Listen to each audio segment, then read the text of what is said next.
Software engineering unit 1 के quick shot के video में आपका स्वागत है। इस यूनिट को हम लोग पूरी तरीके से यहाँ पर कंप्लीट करने वाले हैं।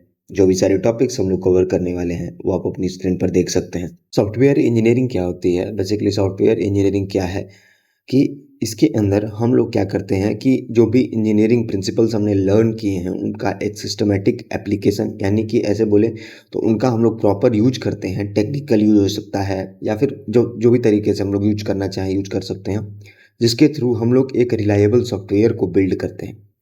तो सॉफ्टवेयर इंजीनियरिंग प्रोसेस है, उसके अंदर हम अगर एक सिस्टमेटिक वे से एक प्रोसेस को फॉलो करके जब एक सॉफ्टवेयर को डेवलप करेंगे तो उसके अंदर जो मेन फोकस होता है वो तीन चीज़ों पर होता है, जिसको कि हम लोग एक ट्रायंगल भी बोलते हैं। जिसके अंदर सबसे पहले आता है क्वालिटी, फिर आती है कॉस्ट, फिर आती है टाइम। ये हो गया। और सबसे इम्पोर्टेंट क्या है कि ये सारी चीज़ें हम कर लेंगे, उसके बाद हमें जो मेन चीज़ें जिन पे हमें ध्यान देनी है through out the process development, यानी जो भी सॉफ्टवेयर हम लोग डेवलप करेंगे उसके अंदर क्वालिटी, कॉस्ट और टाइम तो हमारा मेन फोकस होगा ही। साथ के साथ उसके जो इसेंशियल कंपोनेंट्स होंगे, ऐसे बोले तो सॉफ्टवेयर इंजीनियरिंग प्रोसेस के जो मेन की फैक्टर्स हैं वो क्या हैं। सबसे पहले आती है प्रोग्राम, जिसको कि हम लोग पिलर 1 भी बोल सकते हैं। प्रोग्राम का मतलब क्या हुआ कि जो एक्चुअल कोड या फिर जो भी लॉजिक हमने उस पर्टिकुलर सॉफ्टवेयर को डेवलप करने के लिए लिख रखा है। डॉक्यूमेंटेशन, यानी कि जब हम लोग सॉफ्टवेयर डेवलप करेंगे तो क्लाइंट की क्या नीड है, जो भी यूजर के अकॉर्डिंग हमें कैसे सॉफ्टवेयर को डेवलप करना है, यूआई कैसा होगा, हमें फिजिबिलिटी, ये सारी चीज़ें जो हम लोग डॉक्यूमेंटेशन के अंदर आता है, जिसके अंदर हम लोग हर एक चीज़ एक्सप्लेन करेंगे, छोटे से लेकर के बड़े तक।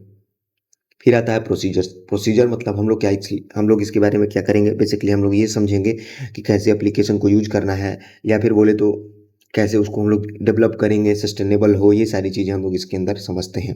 तो software engineering process is all about quality, cost and time, and about the procedures, about the documentation and about the programs, that हम लोग कैसे सॉफ्टवेयर एक प्रॉपर डेवलप कर सकते हैं जो कि सस्टेनेबल हो, बेटर हो, स्केलेबल हो। कोर कैरेक्टरिस्टिक्स ऑफ सॉफ्टवेयर, जिसके लिए ये डायग्राम काफ़ी है। बोलते हैं ना, one picture is worth 1000 words. उसके बारे में हम लोग समझते हैं। सबसे पहले जो सॉफ्टवेयर होता है वो वियर आउट नहीं होता है। ये डिग्रेड भले ही कर सकता है अगर हमने इसके अंदर एक्सटर्नल चेंजेस या फिर अपडेट्स लेकर के आए हैं तो। सेकंड चीज़, सॉफ्टवेयर जो होता है उसको हम लोग डेवलप करते हैं, ये मैन्युफैक्चर नहीं किया जाता है। यानी इसके अंदर फिजिकल असेंबली लाइंस, ऐसे बोले तो इसके अंदर फिजिकल कंपोनेंट्स इन्वॉल्व नहीं होते हैं। हाँ, हम लोग फिजिकल कंपोनेंट्स को यूज करने वाले सॉफ्टवेयर्स डेवलप जरूर कर सकते हैं। तीसरे नंबर पर highly complex and intangible. Intangible मतलब क्या होता है, बेसिकली जिसको हम लोग टच नहीं कर सकते हैं, ये सारी चीज़ें। तो इंटेंजिबल तो होता ही है, साथ के साथ ये ऐसा होता है जो कि काफ़ी कॉम्प्लेक्स होता है और लॉजिकल होता है, फिजिकल नहीं। वहीं बेसिकली अगर सिंपल तरीके से समरी में बोलना चाहें तो हम लोग बोल सकते हैं। साइड में ये कर्व दिया गया है जो काफ़ी अच्छे अच्छे चीज़ों को समझा देगा। इसको हम लोग बाथ टर्व टब कर्व बोलते हैं, बाथ टब कर्व। इसके अंदर देखो, जो हार्डवेयर है वो क्या होता है कि जब हम उसको बिल्ड करते हैं तो उसके अंदर जो फेल्यूर रेट है वो कंटिन्यूअसली डिक्रीज करता है, फिर एक टाइम के बाद कांस्टेंट हो जाता है, फिर वो इंक्रीज करता है। जो इंक्रीज वाला फेज है उसको हम लोग वियर आउट फेज बोलते हैं। जबकि सॉफ्टवेयर के अंदर क्या होता है कि इनिशियली जब हम लोग स्टार्ट करते हैं तो फेल्यूर का रेट जो होता है वो कंटिन्यूअसली डिक्रीज कर रहा होता है, और एक टाइम के बाद जब हम लोग उसके अंदर सारे के सारे, ऐसे बोले तो मैनेजमेंट के प्रिंसिपल्स जब हम लोग यूज करते हैं, मैनेजमेंट के प्रिंसिपल सॉफ्टवेयर के अंदर भी अलग अलग होते हैं जिसके बारे में हम लोग आगे पढ़ेंगे। तो उसके बाद जो उसके अंदर वियर आउट का जो चांसेस होता है वो बहुत ही कम हो जाता है। उससे भी इंपॉर्टेंट चीज़ क्या है कि बीच बीच में जो येलो स्पाइक्स दिख रही हैं वो इसकी वजह से दिख रही हैं क्योंकि मान लो कि हमने सॉफ्टवेयर के अंदर कुछ अपडेट किए तो कुछ नए बग्स आएंगे, तो उन बग्स को फिक्स करना पड़ेगा क्योंकि सॉफ्टवेयर तो वियर आउट हो गया। फिर अगला अपडेट हमने दिया, यूजर्स रिपोर्ट कर रहे हैं कि नहीं सर आपने अपडेट तो दिया लेकिन अब इसके अंदर ये प्रॉब्लम आ रहा है। तो वो जो स्पाइक्स हैं वो ये दिखा रहे हैं कि अगर हमने सॉफ्टवेयर के अंदर कंटिन्यूअस अपडेट्स दिए टाइम बाय टाइम तो उसके थ्रू कुछ बग्स आ सकते हैं, जिसकी वजह से जो वियर आउट फेज हो सकता है वो एक शॉर्ट स्पैन के लिए आ सकता है। The software crisis versus the engineering process. The software crisis का मतलब ऐसा नहीं हुआ कि सॉफ्टवेयर बैठ गए हड़ताल पे बोले कि नहीं हमें भी पैसा चाहिए, हम लोग केवल काम ही थोड़ी करेंगे। नहीं, जो सॉफ्टवेयर क्राइसिस होता है उसका मतलब ये होता है कि जो सॉफ्टवेयर डेवलपमेंट की प्रोसेस है उसके अंदर अलग अलग प्रॉब्लम्स किस प्रकार की हमें फेस करनी पड़ सकती है। जैसे एक टाइम स्पेन दिया गया है, उससे हमने ज़्यादा टाइम स्पेन ले लिया तो इसको हम लोग मैसिव डिले बोलेंगे, या फिर जो कॉस्ट हमने एस्टिमेट किया था उससे ज़्यादा कॉस्ट लग गया, या फिर जो क्वालिटी हमने डेवलप किया वो पुअर हो गया। ये सारी चीज़ें, इसका बेसिकली कॉज क्या हो सकता है, ऐसे मानो कि हम लोग सॉफ्टवेयर को डेवलप कर रहे हैं, जैसे-जैसे डेवलप करते जा रहे हैं, पता चल रहा है कि कुछ बग्स ऐसे हैं जो फिक्स ही नहीं हो पा रहे हैं, जिसकी वजह से क्वालिटी डिक्रीज़ कर जाएगी, या फिर जो प्रोजेक्ट का मैनेजमेंट जो हो रहा है, वो प्रॉपर प्रॉपर नहीं हो रहा है, या फिर कंटीन्यूअसली सॉफ्टवेयर की कॉम्प्लेक्सिटी इंक्रीज़ कर रही है, जिसके कारण लोग हाथ खड़े कर रहे हैं, कह रहे हैं कि अब हमसे नहीं हो पाएगा, हम लोग साइड होते जा रहे हैं। ये सारी चीज़ें हो सकती हैं। फिर आता है सॉफ्टवेयर इंजीनियरिंग प्रोसेस सॉल्यूशन की बात करें, या फिर ऐसे बोलें तो जो कोर इंजीनियरिंग प्रोसेस है वो क्या है, वो इन्वॉल्व करता है सबसे पहले कम्युनिकेशन। ये एक्सप्लेन करता है कि कैसे जो सॉफ्टवेयर क्राइसिस है उसको हम लोग अवॉइड कर सकते हैं। तो ये सॉल्यूशन हुआ। सबसे पहले कम्युनिकेशन, जिसके बारे में हमने बताया, इसके अंदर क्या होता है कि हम लोग एक प्रॉपर इस्टेब्लिश करेंगे relation between the words of जो क्लाइंट है, या फिर जो अलग अलग लेवल पे लोग वर्क कर रहे होते हैं। हम लोग उनको प्रॉपर इन्फॉर्मेशन देंगे कि हमें क्या डेवलप करना है, हमें क्या चाहिए, ये सारी चीज़ें। फिर आता है मॉडलिंग एंड कंस्ट्रक्शन।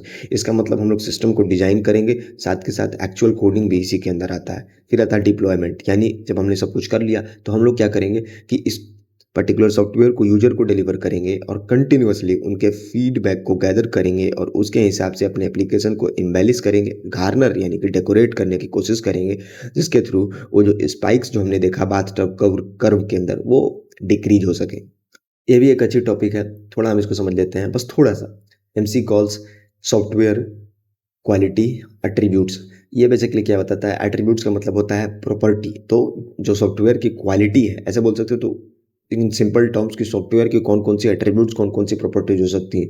ये ट्राइंगल है जिसके अंदर प्रोडक्ट ऑपरेशन यानी उसकी वर्किंग क्वालिटी कैसी होनी चाहिए, करेक्टनेस, रिलायबिलिटी और एफिशिएंसी होनी चाहिए। फिर आता है प्रोडक्ट रिवीजन, यानी कि उसके अंदर इजीली हम लोग अपडेट्स अगर करना चाहें तो कर सकते हैं, बग ना आए, ऐसे बग्स ना आ जाए कि सॉल्व ही ना हो। फिर आता है प्रोडक्ट ट्रांजिशन, यानी कि एडेप्टेबिलिटी, जिसके अंदर पोर्टेबिलिटी और रीयूजेबिलिटी हम लोग पढ़ते हैं। ये थोड़ा सा मैंने एग्जैजरेट किया है सॉफ्टवेयर की क्या क्वालिटी होनी चाहिए, क्या कैरेक्टरिस्टिक्स होनी चाहिए, एक ट्रायंगल के थ्रू आप याद कर सकते हैं और शो कर सकते हैं। बाकी सारी चीज़ें आप यहाँ पे पढ़ सकते हैं। सॉफ्टवेयर डेवलपमेंट लाइफ साइकिल पूछा जाता है एग्जाम में। सॉफ्टवेयर डेवलपमेंट लाइफ साइकिल ऐसा कुछ साइकिल नहीं है जो एक जगह से दूसरे जगह पहुंचाएगी। ये एक सिस्टमेटिक स्ट्रक्चर्ड प्रोसेस है जिसके थ्रू हम लोग एरर फ्री सॉफ्टवेयर को डेवलप कर पाते हैं। जिसका सबसे पहला फेज है रिक्वायरमेंट, यानी कि एनालिसिस बोलते हैं, जिसके अंदर हम लोग ये पता करेंगे कि हमें क्या बनाना है। फिर आता है डिजाइन एंड इम्प्लीमेंटेशन, या फिर इसको हम लोग डिजाइन एंड कोडिंग भी बोल सकते हैं।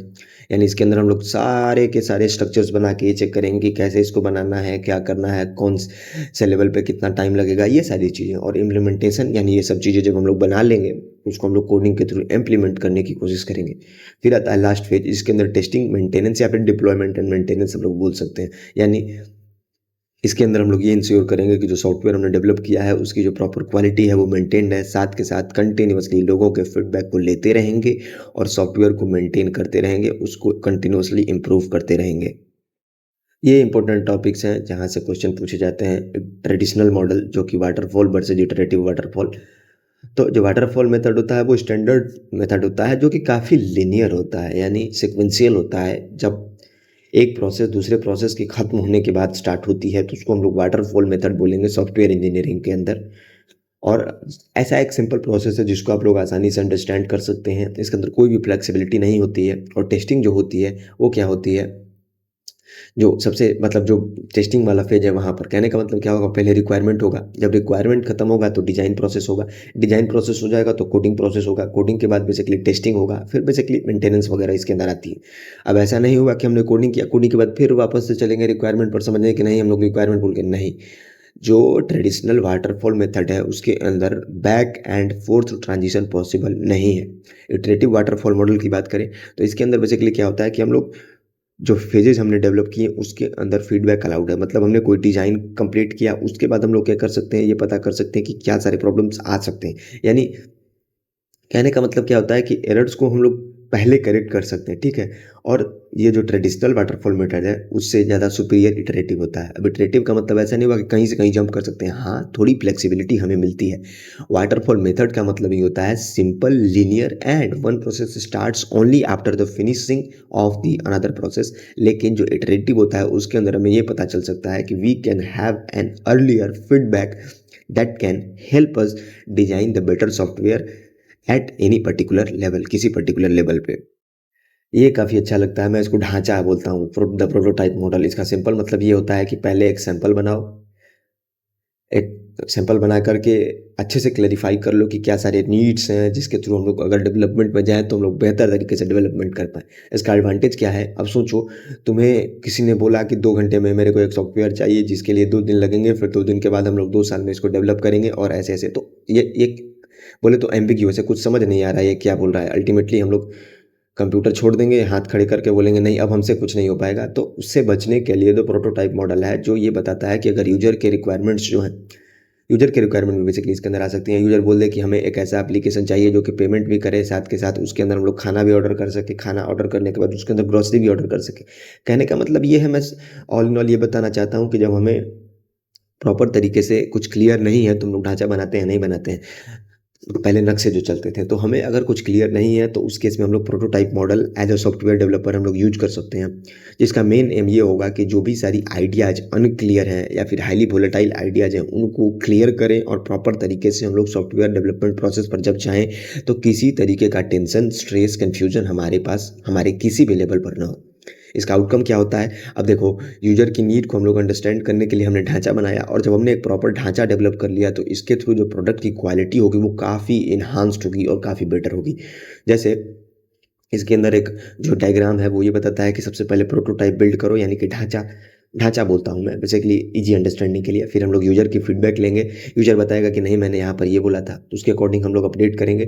साथ के साथ फिर क्या करेंगे कि हम लोग कंटिन्यूअसली प्रोटोटाइप को रिफाइन करते रहेंगे और ये एक ऐसा देख सकते हैं इटरेटिव टाइप का थोड़ा-थोड़ा हो रहा है, जिसके अंदर हम लोग ये कंटिन्यूअस प्रोसेस करते रहेंगे जब तक कि हमें पूरे तरीके से हमारी टीम को ये एश्योरिटी ना मिल जाए कि नहीं, we are finally able to develop the software. ये जो हमें आइडियाज़ अब दिखाई दे रहे हैं वो काफ़ी क्लियर है, इनके ऊपर हम लोग वर्क कर सकते हैं। जब ये सारी चीज़ें हो जाएँगी तो फिर हम लोग फाइनली सॉफ्टवेयर या फिर सिस्टम को बनाने के रास्ते में आगे बढ़ेंगे। द स्पाइरल मॉडल ये थोड़ा रिस्क ड्रिवन होता है, कैसे हम लोग समझते हैं। इसके अंदर बेसिकली हम लोग इटरेटिव डेवलपमेंट जो होता है उसको डीप रिस्क एनालिसिस के साथ कंबाइन करते हैं, जो कि primarily for the main purpose on the broader basis large complex और एक्सपेंसिव प्रोजेक्ट्स के लिए यूज होता है। जैसे 4 क्वाड्रेंट्स की बात करें हम लोग, तो इसके अंदर समझने वाली बात क्या है? सबसे पहले डिटरमाइन ऑब्जेक्टिव्स, यानी कि हम लोग गोल्स या फिर ऑल्टरनेटिव को आइडेंटिफाई करेंगे। साथ के साथ हम लोग रिस्क को आइडेंटिफाई और रिजॉल्व करने की कोशिश करेंगे, यानी एनालिसिस करेंगे रिस्क की। साथ के साथ प्रोटोटाइप्स यानी कि ढांचों को हम लोग बिल्ड करेंगे जो यूजर की बेसिकली नीड है उनके अकॉर्डिंग। डेवलप एंड टेस्ट, फिर हम लोग next version of the software यानी उसको सॉफ्टवेयर को बिल्ड करेंगे, उसको कंटिन्यूअसली टेस्ट करेंगे। फिर हम लोग नेक्स्ट इटरेशन को प्लान करेंगे, यानी कि हम लोग अगले साइकिल में जंप करेंगे। कहने का मतलब क्या है? देखो, पहला एक पूरा साइकिल हम लोग कंप्लीट करेंगे। अब हमने कंप्लीट कर लिया, हमें पता चला कि इस स्टेज में, इस क्वाड्रेंट में हमें प्रॉब्लम दिख रही है, डेवलपमेंट टेस्ट हमने किया तो हमें प्रॉब्लम दिख रही है, तो फिर वापस से हम लोग इस लूप को चलाएंगे। फिर पता चला कि जो हमने रिस्क पता किए थे वो रिस्क अब इंक्रीज कर गए हैं, जब हमने सॉफ्टवेयर पे वर्क किया तो फिर से हम लोग इस पर्टिकुलर स्पाइरल को चलाएंगे। तो ये एक स्पाइरल टाइप का कर्व है जो कि कंटिन्यूसली 4 क्वाड्रेंट्स के बीच में टू एंड थ्रो ऐसे मोशन बेसिकली कर रहा होता है, जिसका मेन नेम ये होता है कि हमें फाइनली एक ऐसा सॉफ्टवेयर मिल जाए जो सारे के सारे क्वाड्रेंट्स को एटलीस्ट प्रॉपर तरीके से सेटिस्फाई करे और यूजर की नीड्स को भी प्रॉपरली मतलब स्टैब्लिश्ड हो, उनके अनुसार वर्क करे ये सॉफ्टवेयर। जिसके अंदर बेसिकली रिस्क ड्रिवन है, क्योंकि कंटिन्यूअसली ऐसे समझो कि किसी एक पर्टिकुलर इस जो कर्व है उसके अंदर किसी एक क्वाड्रेंट पर हमने वर्क किया तो अगले क्वाड्रेंट में भी बेसिकली इसके अंदर प्रॉब्लम्स आ सकती हैं, उसको हमने फिक्स किया। फिर अलग अलग, मतलब कहने का सिंपल मतलब ये है कि ये अप्रोच है, ये थोड़ा ऐसा है जिसके अंदर कंटिन्यूअसली हम लोग लूप में वर्क कर रहे हैं। तो ऐसा भी हो सकता है कि एक पर्टिकुलर स्टेज पे हमने प्रॉब्लम को फिक्स किया, अगले स्टेज पे प्रॉब्लम आ जाए। एक पर्टिकुलर स्टेज का प्रॉब्लम जब फिक्स करने हम गए तो पता चला कि उस पे भी सेम प्रॉब्लम आ सकता है। तो सिंपल इसका कहने का मतलब क्या होता है कि जो डेवलपमेंट होता है वो लूप्स के अंदर होता है, और हर एक लूप जो होता है उसके अंदर जब एक सिस्टम जाता है तो वो कंटिन्यूअसली इम्प्रूव होता है, और इसके अंदर जो रिस्क होते हैं उसको हम लोग पहले और कंटिन्यूअसली हैंडल कर रहे होते हैं थ्रू ईच क्वाड्रेंट जिसके थ्रू हम लोग मूवमेंट कर रहे हैं।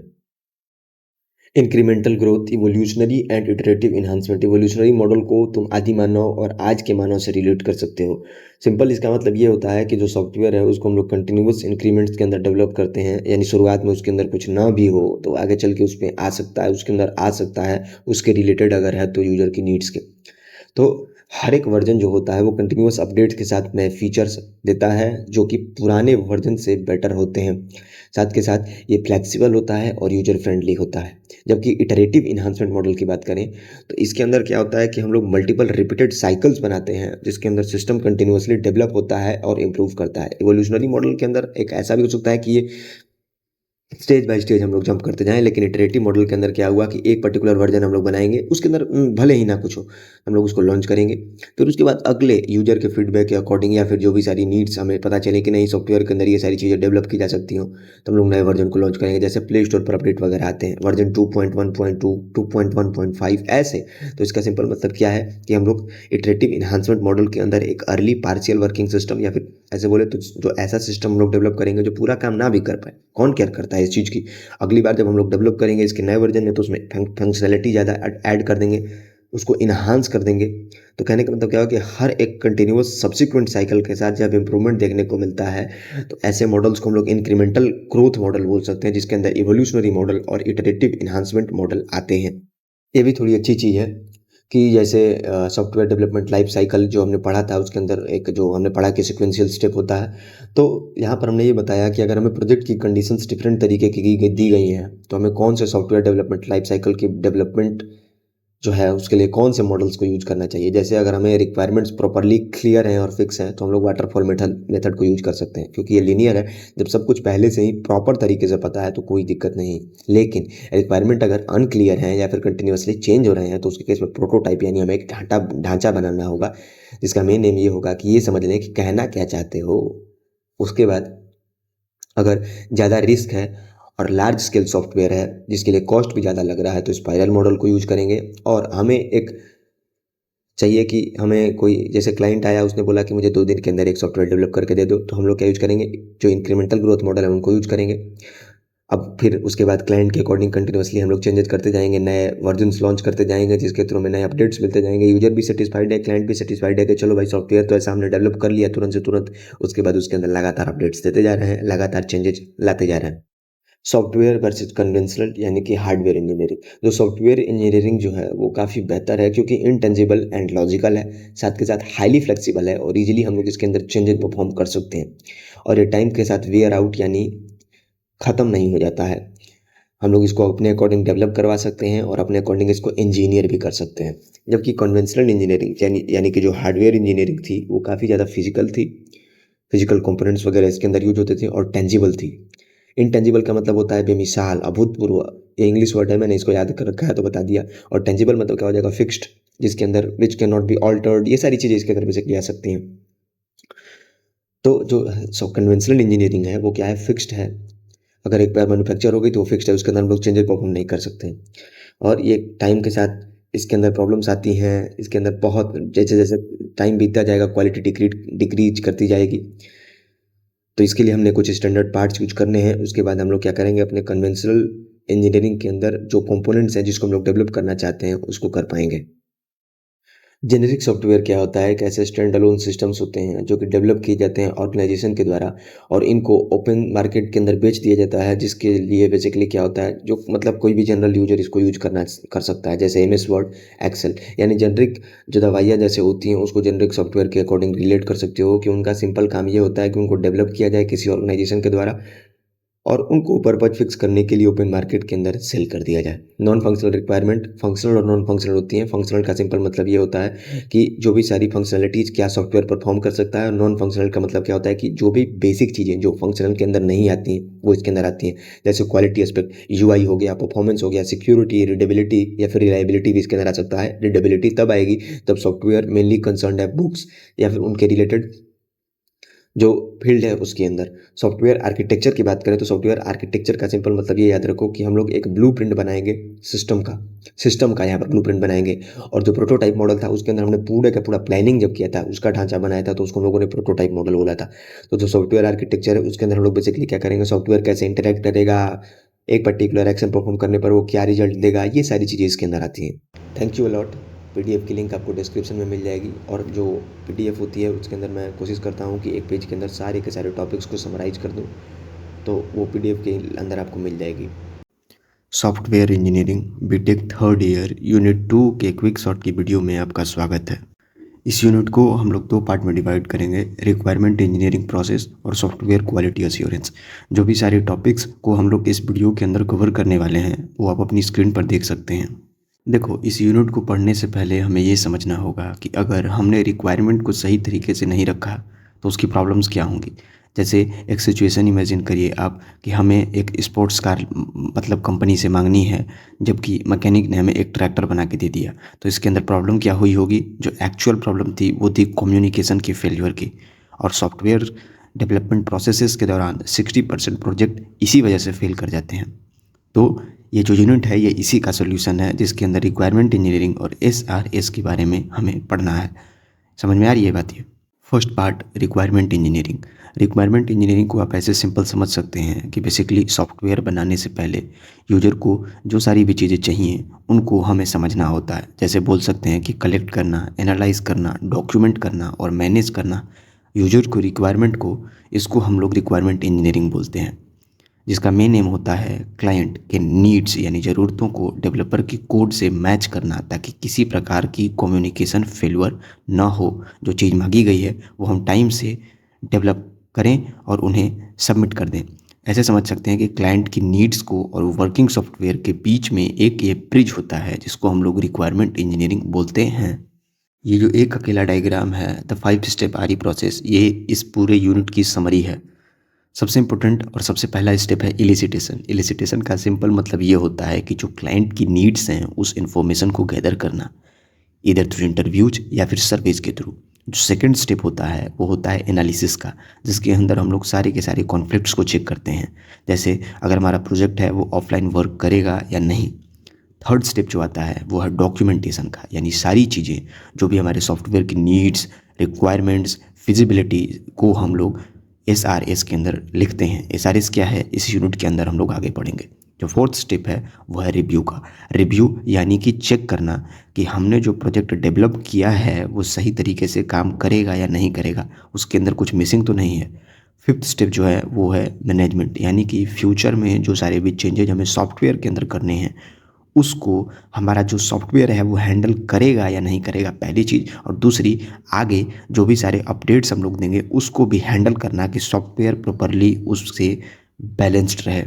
फिजिबिलिटी जो मिनी प्रोजेक्ट का इम्पोर्टेंट टॉपिक था वो यहाँ पर भी है। फिजिबिलिटी का सिंपल मतलब ये होता है कि जो प्रोजेक्ट हम बनाएंगे उसके लिए हमारे पास सारी ज़रूरत की चीज़ें हैं या नहीं है, पहली चीज़। दूसरा, अगर हम इसको बना रहे हैं तो क्या बनाना ये हमारे लिए वर्थ इट होगा भी या नहीं।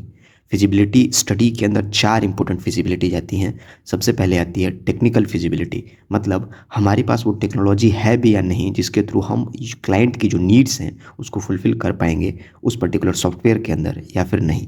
जो सेकंड स्टेप है वो है इकोनॉमिक फिजिबिलिटी, यानी कि जो हमारा कॉस्ट लगेगा उस पर्टिकुलर सॉफ्टवेयर को डेवलप करने में वो प्रॉफिट से ज़्यादा है या कम है। ज़्यादा होगा तो ऑब्वियसली लॉस में जाएंगे और कम होगा तो ऑब्वियसली प्रॉफिट में जाएंगे। ऑपरेशनल फिजिबिलिटी का सिंपल मतलब ये होता है कि क्या जो हमारा सॉफ्टवेयर है उसको एट द एंड जब हम लोग डेवलप कर लेंगे तो क्या वो ऑपरेशनल होगा भी या नहीं होगा। इस पे भी बेसिकली कॉस्ट वर्सेस प्रॉफिट का जो थियरी है वो काम करेगा। अगर बेसिकली यूजेबल होगा तो हमारा सॉफ्टवेयर बेसिकली सक्सेसफुल हो जाएगा, और अगर काम नहीं करेगा तो हमारा जो कॉस्ट होगा वो तो लगा ही, but the project might fail. जो फोर्थ स्टेप है वो है लीगल फिजिबिलिटी। इसका मतलब ये है कि हम सॉफ्टवेयर डेवलप करेंगे तो उसमें किसी डिफरेंट कंपनीज़ के जो पायरेटेड मटेरियल्स हैं या फिर कॉपीराइटेड मटेरियल्स हैं उनको तो हम लोग यूज़ नहीं कर रहे हैं, क्योंकि अगर उनको हम लोग यूज़ करेंगे तो ऑब्वियसली सॉफ्टवेयर तो डेवलप कर देंगे, बट आगे फ्यूचर में वो कंपनी चाहे तो हमारे ऊपर कॉपीराइट क्लेम्स पुट कर सकती है, कॉपीराइट स्ट्राइक्स, जिसकी वजह से बेसिकली जो लीगल इशूज़ हैं वो हमारे सॉफ्टवेयर के अंदर आ सकते हैं। इन्फॉर्मेशन मॉडलिंग सिंपल ये शो करती है कि डेटा जो है वो जब सॉफ्टवेयर हम लोग डेवलप करेंगे तो वो कैसे मूव करेगा थ्रू आउट द सिस्टम, जिसके अंदर सबसे पहला मेथड है DFT यानी कि डेटा फ्लो डायग्राम, जिसके अंदर की स्टेप्स जो होती हैं वो होती है सर्कल, जिसका मतलब होता है कि एक्शन, जिस पे एक्शन परफॉर्म किया जाएगा। एरो जो होती है वो शो करती है डेटा फ्लो या फिर मूवमेंट को। और थर्ड यानी कि स्क्वायर जो होती है वो शो करती है एक्सटर्नल या एंटिटी, जिसको बेसिकली हम लोग यूजर बोल सकते हैं, जो प्रोसेस या एक्शन को इनिशिएट करेगा थ्रू डेटा फ्लो या फिर मूवमेंट के थ्रू। जैसे लेवल 0 ATM DFT की बात करें तो यूजर जो हमने स्क्वायर के अंदर दिखा रखा है, फिर बेसिकली पिन या अमाउंट एक एक्शन है जो कि किस पे परफॉर्म किया जाएगा, सर्कल यानी एटीएम के सिस्टम पे परफॉर्म किया जाएगा और उसकी करस्पॉन्डिंग हमें कैश या फिर बैलेंस एज एन आउटपुट मिलेगा। एक सेकंड मेथड भी है इन्फो मॉडलिंग का, जिसको हम लोग ईआर डायग्राम बोलते हैं, एंटिटी रिलेशनशिप डायग्राम, जो कि हमने डीबीएमएस के अंदर भी पढ़ा है। सबसे पहले स्क्वायर या फिर रेक्टेंगल के थ्रू हम लोग एंटिटी शो करेंगे। एंटिटी का सिंपल मतलब ये होता है जो रियल वर्ल्ड के अंदर एग्जिस्ट करेगी। सेकंड नंबर पर हम लोग ओवल का यूज करेंगे जो कि एट्रीब्यूट्स यानी कि प्रॉपर्टीज को शो करने के लिए यूज करेंगे। थर्ड आती है जो कि बेसिकली एक डायमंड सिंबल होती है जिसके थ्रू हम लोग रिलेशनशिप को शो करेंगे। जैसे स्टूडेंट के एट्रीब्यूट्स नेम और रोल नंबर हैं और वो किससे बेसिकली रिलेशनशिप इनरोल्स के थ्रू कोर्स में लिंक्ड है, यानी कि student is enrolled in course और स्टूडेंट के पास कौन कौन से एट्रीब्यूट्स या फिर प्रॉपर्टीज हैं, name and roll number.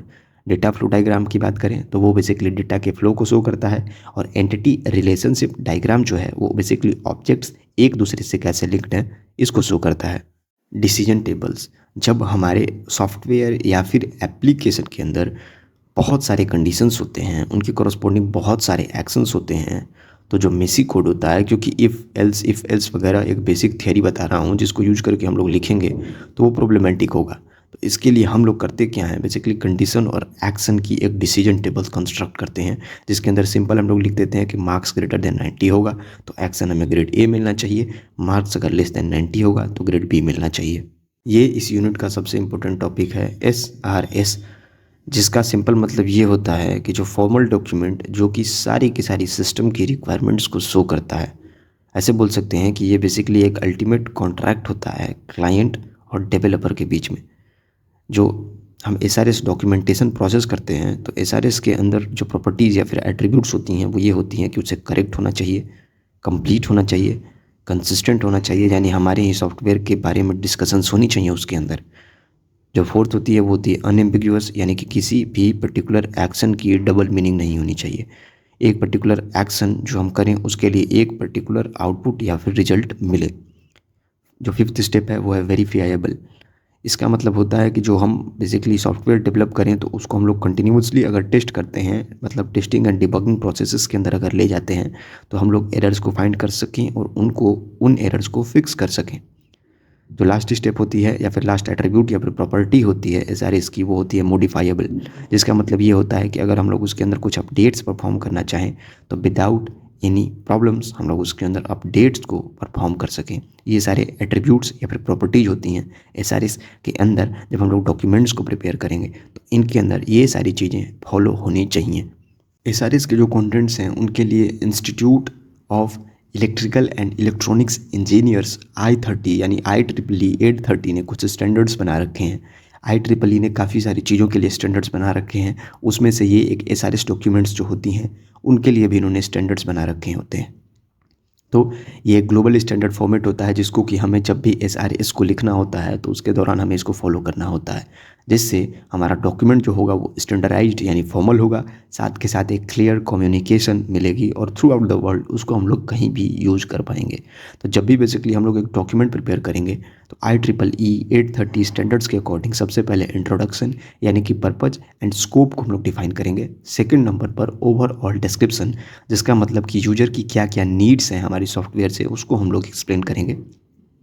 Third number पर आती है स्पेसिफिक रिक्वायरमेंट्स, यानी कि फंक्शनल और नॉन फंक्शनल क्या रिक्वायरमेंट्स होंगी हमारे सॉफ्टवेयर के अंदर क्लाइंट की, उसको हम लोग इसके अंदर मेंशन करेंगे। याद रखें जब डायग्राम बनाए तो IEEE 830 डॉक्यूमेंट को ऊपर मेंशन जरूर करें। IEEE 830 स्टैंडर्ड्स के अंदर हमने जो स्पेसिफिक रिक्वायरमेंट्स के अंदर functional versus non functional requirements को पढ़ा उसको हम लोग समझ लेते हैं। तो बेसिकली फंक्शनल का मतलब होता है व्हाट एंड नॉन फंक्शनल का मतलब होता है हाउ। फंक्शनल जो रिक्वायरमेंट्स होती हैं उनका मेन फोकस होता है कि बेसिकली हमारा सिस्टम जो बनेगा वो किन सब चीज़ों को पे वर्क करेगा, जबकि नॉन फंक्शनल जो होती हैं वो ऐसी यूनिट्स होती हैं जो कि कुछ मतलब उन पे बेसिकली यूजर या फिर कोई तरीके की एक्शंस परफॉर्म नहीं की जा सकती हैं, जैसे कि क्वालिटी, परफॉर्मेंस, एक्सपीरियंस। इसके कुछ स्टैंडर्ड्स एग्जांपल समझे तो फंक्शनल की हो सकती हैं जैसे लॉगिन जिस पे एक्शन परफॉर्म किया जाएगा, ऐड टू कार्ट, जबकि नॉन फंक्शनल के अंदर स्पीड, सिक्योरिटी, UI, ये सारी चीज़ें आती हैं। सॉफ्टवेयर क्वालिटी एश्योरेंस के अंदर दो इंपॉर्टेंट टॉपिक्स हैं, वेरिफिकेशन एंड वैलिडेशन। वेरिफिकेशन और वैलिडेशन इसलिए यूज की जाती हैं ताकि ये पता किया जा सके कि जो हमने सॉफ्टवेयर डेवलप किया है वो यूज़र की नीड्स को कैटर करेंगे या नहीं। सबसे पहले बेसिकली वेरिफिकेशन की बात करें तो वेरिफिकेशन एक ऐसी सेट ऑफ एक्टिविटीज़ को रेफर करता है जिसके अंदर हम लोग ये इंश्योर करते हैं कि सॉफ्टवेयर जो हमने डेवलप किया है वो उन सारे फंक्शंस को, स्पेसिफिक फंक्शंस को इम्प्लीमेंट कर पाता है या नहीं, जिसके लिए यूज़र या फिर क्लाइंट ने बेसिकली बोल रखा है। जबकि वैलिडेशन की बात करें तो ये भी एक सेट ऑफ एक्टिविटीज़ होती हैं जो ये इंश्योर करती हैं कि जो सॉफ्टवेयर हमने बनाया है वो कस्टमर की रिक्वायरमेंट्स को फुलफ़िल कर पा रहा है या नहीं कर पा रहा है। यानी अगर हमने प्रोडक्ट राइट बनाया तो इसका मतलब सिंपल क्या होगा कि जब हमने बेसिकली प्रोडक्ट राइट बनाया तो वेरिफिकेशन स्टेप यानी कि स्टैटिक प्रोसेस की बात करेंगे। जब हमने पूरे प्रोसेसेस को फॉलो कर लिया, फाइनली जो हमें प्रोडक्ट मिला जिसको कि हम लोग राइट प्रोडक्ट बोलेंगे, तो वो क्या कस्टमर्स के नीड को फुलफ़िल कर पा रही है या नहीं कर पा रही है। Verification is done through reviews and documents. Validation is done via actual testing. इसको हम लोग एक्चुअल टेस्टिंग परफॉर्म करके पता करते हैं। इस चैप्टर की last topic quality models ISO 9000 and SEI CMM को हम लोग समझ लेते हैं। ISO 9000 यानी international standard for process improvement के अंदर हम लोग कस्टमर और सप्लायर के रिलेशनशिप्स को इस्टेब्लिश करते हैं या फिर समझते हैं। साथ के साथ इसके अंदर कंप्लायंस और क्वालिटी अश्योरेंस के बारे में हम लोग समझते हैं। ये हुआ। इसके अंदर जो 5 स्टेप फ्रेमवर्क दिखाया गया है ये इसका पार्ट नहीं है। ये SEI CMM यानी कि software engineering institute capability maturity model का ये लेवल है, जो ये एक्सप्लेन करता है, जो डायग्राम है ये एक्सप्लेन करता है कि कैसे हमने इवोल्यूशन किया सॉफ्टवेयर को, मतलब कैसे हम उसको डेवलप करते हैं। सबसे पहले इनिशियल यानी कि क्योटिक। इसका मतलब ये होता है कि जो सबसे पहला स्टेज होता है उसके अंदर सॉफ्टवेयर की जो भी सारी रिक्वायरमेंट्स नीड्स होती हैं वो सारी की सारी कैओटिक यानी कि डिस्टर्ब्ड फेज में होती हैं। Second, repeatable. हम लोग स्मॉल सक्सेसेस को बनाते हैं और उनको कंटिन्यूसली रिपीट करते हैं। जैसे कॉस्ट को ट्रैक किया, एक बार में पहला कॉस्ट इतना आया, फिर उसको दोबारा से रिपीट करेंगे, सेकंड बार में कितना, जो मोस्ट ऑफ द टाइम्स आएगा उसको हम लोग एक्चुअल अपने सॉफ्टवेयर डेवलपमेंट के प्रोसेस के दौरान सेकंड स्टेप रिपीटेबल के अंदर अज्यूम करेंगे कि ये सक्सेस हमारे लिए फाइनल है और ये वैल्यू हमारे लिए एक्चुअल फाइनल है। जैसे हम लोग मल्टीपल टाइम एक्सपेरिमेंट्स रिपीट करते हैं, जैसे वर्नियर कैलिपर, स्क्रू ड्राइवर या फिर बेसिकली लेवलिंग ऑफ वॉल्यूम वगैरह के एक्सपेरिमेंट्स हम लोग कंटिन्यूसली रिपीट करते जाते हैं। थर्ड स्टेप जो आता है वो होता है डिफाइंड, यानी कि इसके अंदर हम लोग फाइनली प्रोसेसेस को जो होती हैं उनको डॉक्यूमेंट करते हैं, स्टैंडर्डाइज करते हैं और इंटीग्रेट करते हैं ऑर्गेनाइजेशन के अंदर। फोर्थ स्टेप जो है या फिर fourth step of the ladder बोल सकते हैं, सीढ़ी का फोर्थ स्टेप जो है वो है मैनेज। इसके अंदर बेसिकली हम लोग क्या करते हैं कि प्रोसेसेस को मैनेज करते हैं और कंट्रोल करते हैं क्वांटिटेटिव मेथड्स का यूज करके। जो लास्ट स्टेप है वो होता है ऑप्टिमाइज्ड। ऑप्टिमाइज्ड का मतलब क्या होता है? ऑप्टिमाइजेशन का सिंपल मतलब ये याद रखें कि यूजर के नीड के अकॉर्डिंग हम लोग अपने सॉफ्टवेयर को बनाएंगे। अगर वो सॉफ्टवेयर अभी यूजर के नीड के अकॉर्डिंग नहीं कंपेटिबल है तो हम लोग कंटिन्यूस प्रोसेसेस को रिपीट करेंगे, इंप्रूवमेंट लूप लगाएंगे और फाइनली हमें सॉफ्टवेयर बेहतरीन तरीके से मिल जाएगा। इसको आप ह्यूमन की इवोल्यूशन से भी रिलेट कर सकते हैं। पहले हम लोग घरों के बाहर, घर हमारे पास नहीं थे तो हम लोग घर में नहीं रहते थे, फिर धीरे धीरे धीरे हम लोग ऑर्गेनाइज्ड हुए और घर बनाया हमने और घर के अंदर रहना स्टार्ट किया। Thank you a lot. PDF की लिंक आप डिस्क्रिप्शन से एक्सेस कर सकते हैं। PDF के अंदर कुछ और भी एक्स्ट्रा चीज़ें दी गई हैं, जैसे कि एक पेज के अंदर सारे के सारे इंपॉर्टेंट टॉपिक्स को एक्सप्लेन किया गया है इस तरीके से। Thank you a lot. Software engineering unit 3 की क्विक शॉर्ट के वीडियो में आपका स्वागत है। जो भी सारे टॉपिक्स को हम लोग इस वीडियो के अंदर कवर करने वाले हैं वो आप सिलेबस पार्ट यहाँ पर दिखाई दे रहा है, आप देख सकते हैं और समझ सकते हैं। इस यूनिट 3 के अंदर हम लोग सॉफ्टवेयर डिज़ाइन के अलग अलग प्रिंसिपल्स और सॉफ्टवेयर डिज़ाइन की ओवरऑल एफिशिएंसी क्या होती है जब हम सॉफ्टवेयर इंजीनियरिंग के अंदर जंप करते हैं, तो उसके बारे में हम लोग समझने वाले हैं। जैसे पहले basic concept of software design. इसका सिंपल मतलब ये होता है कि जो भी हमारी रिक्वायरमेंट्स होंगी उनको हम लोग स्ट्रक्चर्ड और एग्जीक्यूटेबल सॉल्यूशन के अंदर कन्वर्ट कर दें। साथ के साथ इसका मेन जो एम होता है वो इस चीज़ पे होता है कि जो हम सिस्टम बनाएंगे, अपने लिए डेवलप करेंगे, वो किस प्रकार से काम करेगा, how will it work in the real time basis. What जो होगा वो हम लोग आगे पढ़ेंगे, और भी इसके जो अलग अलग हमने सॉफ्टवेयर डेवलपमेंट लाइफ साइकिल के अंदर अलग अलग कंपोनेंट्स पढ़े उनके अंदर हम लोग पढ़ेंगे। ये जो सॉफ्टवेयर डिज़ाइन है ओवरऑल एफिशिएंसी, मेंटेनेबिलिटी और साथ के साथ स्केलेबिलिटी ऑफ द सिस्टम को मेन एम करती है। जैसे तो सॉफ्टवेयर डिज़ाइन के बेसिक प्रिंसिपल्स हो सकते हैं, उसके अंदर सबसे पहले आ सकता है किस तरीके से बेसिकली हम लोग डिज़ाइन कर सकते हैं। तो एक होता है आर्किटेक्चरल डिज़ाइन, जिसका सिंपल मतलब ये होता है कि इसके अंदर हम लोग पूरे के पूरे ओवरऑल सिस्टम कैसे काम करेगा उसको हम लोग एक्सप्लेन करेंगे। डिफरेंट मॉड्यूल्स क्या होंगे और उनके बीच क्या रिलेशनशिप होगी। यानी ऐसे बोले तो हाई लेवल, ऐसे बोले तो ऊपर से ऊपर हम लोग देख रहे हैं कि ये सारी चीज़ें की जा सकती हैं, ये सारी चीज़ें नहीं की जा सकती हैं, ये वाली चीज़ इससे रिलेटेड है, ये वाली चीज़ इससे रिलेटेड है। ये होता है आर्किटेक्चर का मतलब। तो ये होता है ना, आर्किटेक्चर का मतलब ये थोड़ी होता है कि हमने घर बनाया, घर के अंदर क्या कहाँ चीज़ें रखी जाएंगी, वो सब नहीं। बेसिक हम ये बनाते हैं तो कि एक रूम कहाँ होगा, दूसरा रूम कहाँ होगा, किस तरीके से आर्किटेक्चर। तो ऊपर ऊपर बोलें आर्किटेक्चरल डिजाइन का तो सिंपल मतलब ये हो गया, ये एक ऐसा प्रिंसिपल है जिसके थ्रू हम लोग क्या पता करेंगे कि हम लोग कैसे डिसीजन बना सकते हैं, क्या सारे रिस्क हो सकते हैं, इन चीज़ को कहाँ रखना है, उस चीज़ को कहाँ रखना है, और उनके बीच में क्या रिलेशनशिप होगा अलग अलग चीज़ों के बीच में। अब हम लोग लो लेवल डिज़ाइन यानी सेकंड मेथडोलॉजी की बात करें, जिसको KLLD बोल सकते हैं। तो लो लेवल डिज़ाइन के अंदर हम लोग का मेन एम होता है कि जो अलग अलग मॉड्यूल्स हैं उनके अंदर बेसिकली हम लोग जंप करेंगे, डीप डाइव करेंगे कि उनकी फंक्शनलिटी क्या हो सकती है, कैसे वो काम करेंगे, उनका लॉजिक क्या होगा। इसके अंदर अलग अलग तरीके का डेटा स्ट्रक्चर्स और सूडो कोड का हम लोग यूज करते हैं इसके अंदर, ठीक है। तो अब समझो कि हमने पहले ढांचा बनाया, फिर उसके अंदर हमने ये समझा कि इस चीज़ के अंदर जब हम पिप इन करेंगे, देखेंगे, तो पता चलेगा कि ये सारी चीज़ें इसके लिए नीड होंगी। तो समझ रहे हो इसका मतलब क्या हुआ? इसका मतलब ये हुआ कि जब सॉफ्टवेयर डेवलप करने के लिए हम लोगों के पास डेवलपर आएंगे तो वो लो लेवल डिजाइंस का यूज करके एक्चुअल कोडिंग फेज के अंदर जो सिस्टम को डेवलप करना चाहें उसके लिए यूज कर सकते हैं। देखो, अब मॉड्यूलराइजेशन क्या होता है? मॉड्यूलराइजेशन एक ऐसी टेक्निक है जिसके अंदर हम लोग एक कॉम्प्लेक्स सिस्टम को छोटे छोटे कंपोनेंट्स के अंदर डिवाइड कर देते हैं, जिसकी वजह से होता क्या है कि हम लोग मेंटेन सॉफ्टवेयर करने पर हम लोग फोकस कर सकते हैं। क्योंकि देखो, जैसे मान लो कोई भी प्रॉब्लम आया तो हम लोग क्या करेंगे, पूरे कॉम्प्लेक्स सिस्टम को देखने की बजाय हम लोग किसी पर्टिकुलर मॉड्यूल पर जाएंगे और उसको हम देख सकते हैं, जिसकी वजह से जो मॉड्यूलराइजेशन होता है वो जो टेस्टिंग एंड डिबगिंग, डिबगिंग का मतलब होता है कि फाइंडिंग एंड फिक्सिंग एरर्स, तो हम लोग उसको क्या कर सकते हैं, ईजिली फिक्स कर सकते हैं एरर्स को। जिसकी वजह से होगा क्या कि मॉड्यूलराइजेशन ओवरऑल हमें हेल्प करेगा अलग अलग कोड के कंपोनेंट्स को रीयूज करने में अलग अलग मॉड्यूल्स के अंदर।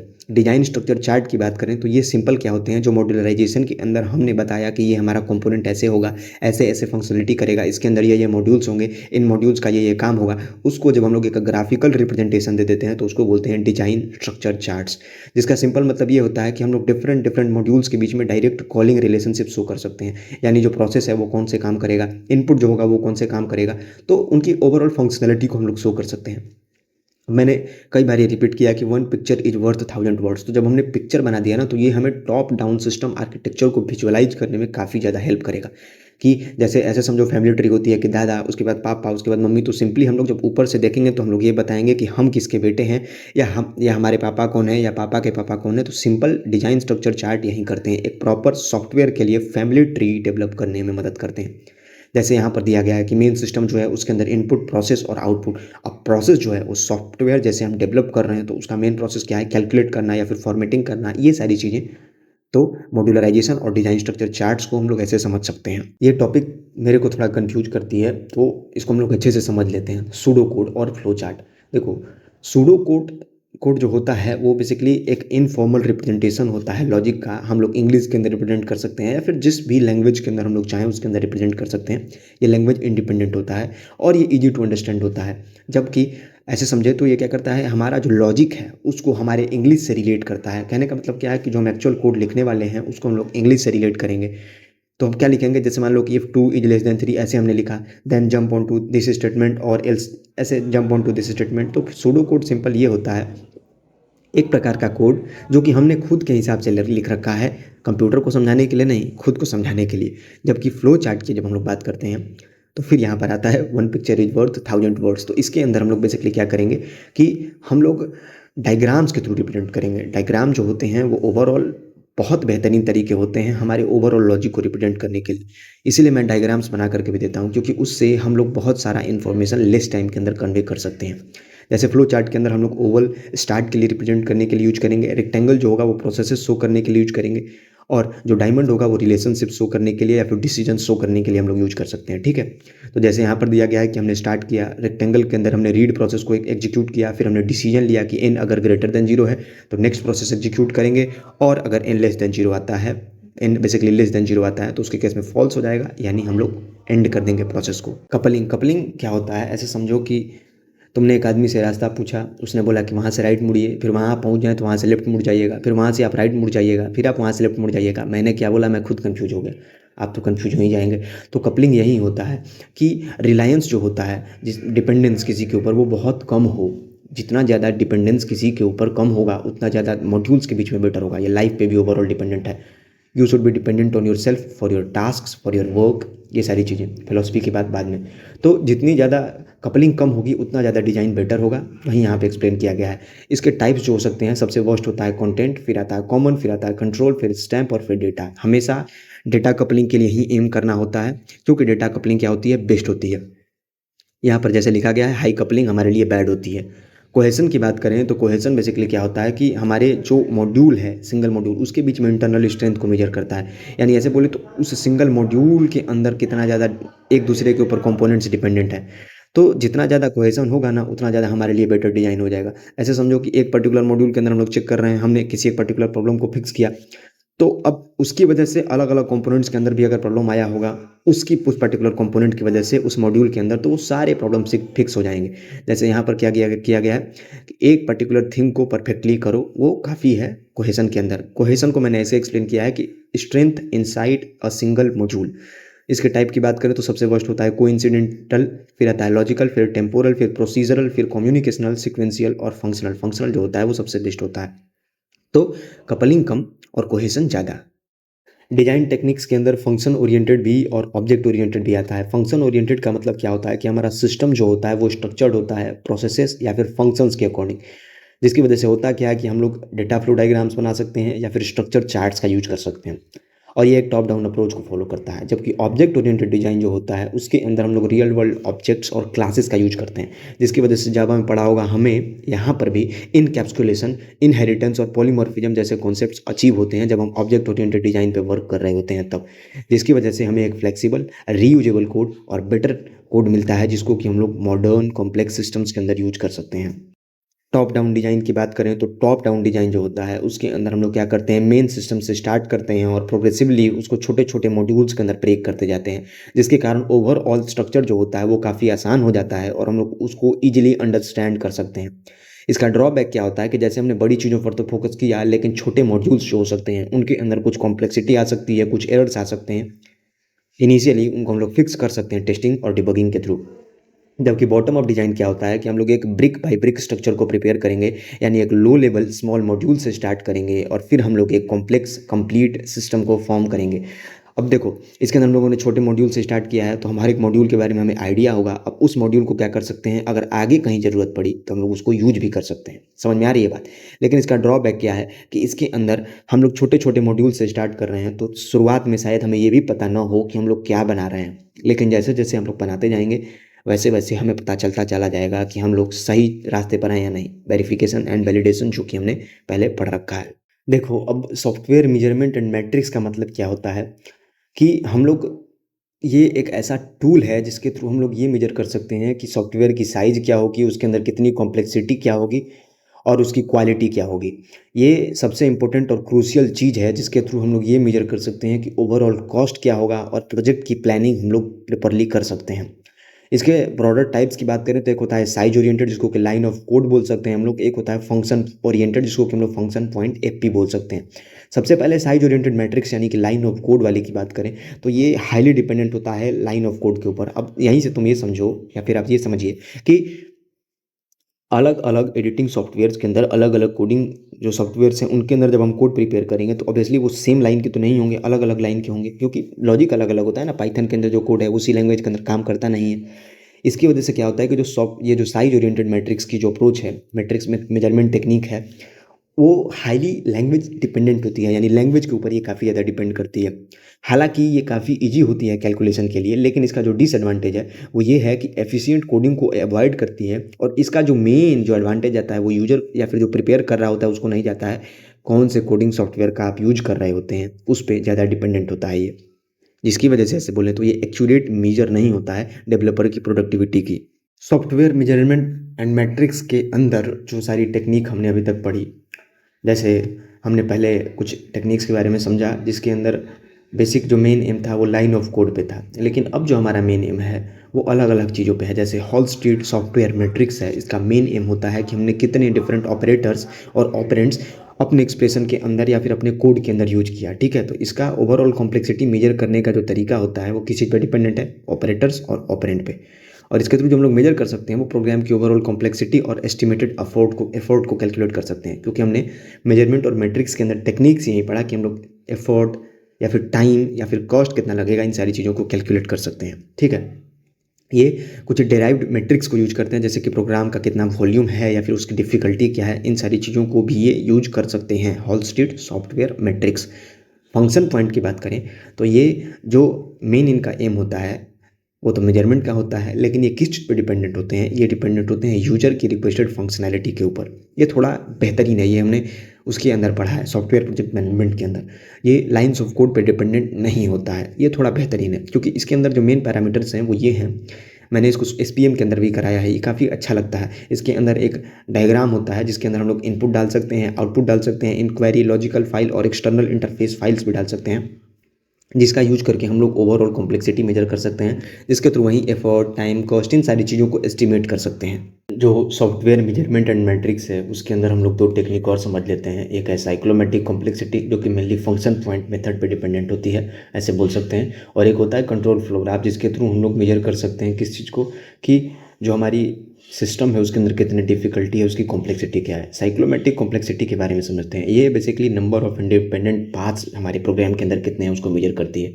ठीक है, तो इसका सिंपल मतलब ये होता है कि जितने कम, ऐसे बोले तो डिपेंडेंट पाथ्स होंगे उतना ही हमारे लिए बेटर होगा, और जितने ज़्यादा डिपेंडेंट पाथ्स हो जाएंगे, समझ रहे हो बात को, डिपेंडेंट जब ज़्यादा होंगे तो इंडिपेंडेंट कम होंगे, तो इसका मतलब हमारे लिए वो क्या हो जाएगा, हार्डर टू टेस्ट हो जाएगा। इसके अंदर एक स्टैंडर्ड फॉर्मूला होता है VG is equal to E minus n+2, जिसके थ्रू हम लोग नंबर ऑफ इंडिपेंडेंट पाथ्स को हम लोग मेजर कर पाएंगे।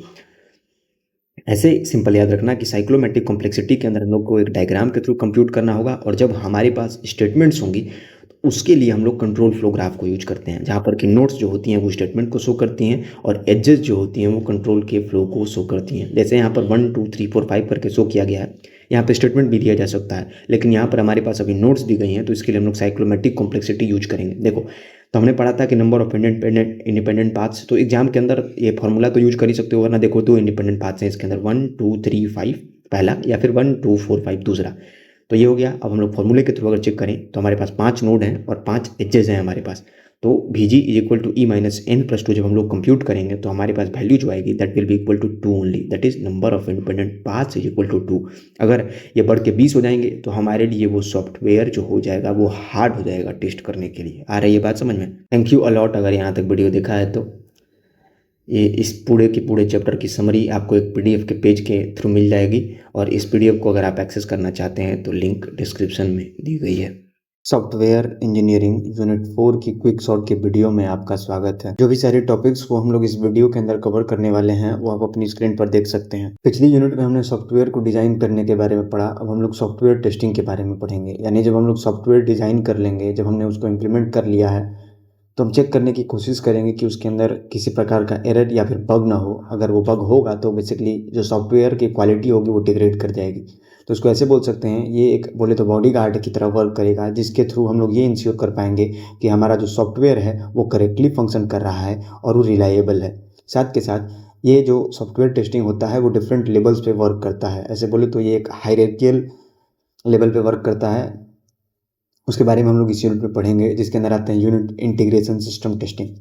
टेस्टिंग के ऑब्जेक्टिव की बात करें तो सिंपल मतलब ये हुआ कि हम लोग कोशिश करेंगे कि वैलिडेट और वेरीफाई करें सॉफ्टवेयर को। इसका मतलब हम लोग राइट सॉफ्टवेयर बना रहे हैं या नहीं, और राइट पाथ के थ्रू हम लोग बना रहे हैं या नहीं, जिसके थ्रू हमने डिजाइन प्रोसेसेस के थ्रू सोचा था कि इस पर्टिकुलर पाथ को यूज करके बनाना है, तो क्या हम लोग उस पाथ पे हैं या नहीं हैं, और अगर हैं तो क्या फाइनल प्रोडक्ट जो हमें मिल रहा है वो उस प्रकार का मिल रहा है या नहीं मिल रहा है जिस प्रकार का हमने सोचा था। तो जिसके अंदर बेसिकली आता है डिटेक्ट, वेरीफाई और इंश्योर। डिटेक्ट का मतलब क्या होता है कि हम लोग कंटिन्यूअसली एरर्स को फाइंड करते रहेंगे और उनको फिक्स करते रहेंगे।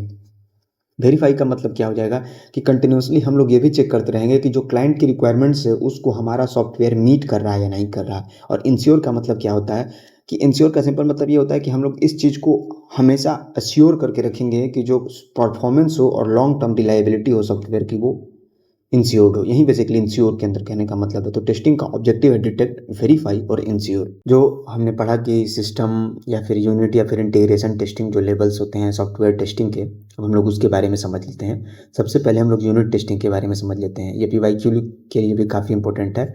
यूनिट टेस्टिंग का सिंपल मतलब ये होता है कि जैसे नाम बता रहा है उसी प्रकार से हम लोग इसके अंदर हर एक इंडिविजुअल मॉड्यूल को टेस्ट करेंगे, जिसको बोल सकते हैं कि हम उन्हें आइसोलेट करेंगे और कंटिन्यूअसली टेस्ट करेंगे। तो इसका सिंपल मतलब ये होगा कि हम लोग मॉड्यूल बाय मॉड्यूल टेस्ट करते जाएंगे और उनके अंदर जो भी सारी प्रॉब्लम्स होंगी उनको फिक्स करते जाएंगे। ये एट द अर्ली स्टेज किया जाता है डेवलपर के द्वारा, यानी डेवलपर ने कोई पर्टिकुलर मॉड्यूल को बनाया, उसको वो चेक करेगा तो ये यूनिट टेस्टिंग के अंदर आ जाएगा। फिर वो अगले मॉड्यूल पे मूव करेगा, उसको चेक करेगा और उसके अंदर जो भी प्रॉब्लम्स होंगी, बग्स होंगे, एरर्स होंगे, उनको फिक्स करेगा। तो जो इसका मेन फोकस होता है वो लॉजिकल करेक्टनेस और एल्गोरिदम्स पे होता है इंडिविजुअल मॉड्यूल्स के। जबकि इंटीग्रेशन टेस्टिंग जो होता है उसके अंदर हम लोग 2-2 मॉड्यूल्स से 3 मॉड्यूल्स यानी ज़्यादा नंबर ऑफ मॉड्यूल्स को एक साथ कंबाइन कर सकते हैं और ये देख सकते हैं कि एक दूसरे के साथ उनकी जो डिपेंडेंस है वो सही तरीके से काम कर रहा है या नहीं। यानी जो डिफरेंट यूनिट्स हैं, मॉड्यूल्स हैं, कंपोनेंट्स हैं, उनके बीच में हम लोग देखेंगे कि एक प्रॉपर इंटरफेस बन पा रहा है या नहीं, यानी उसके अंदर कोई भी इंटरफेस की फॉल्ट्स ना हो।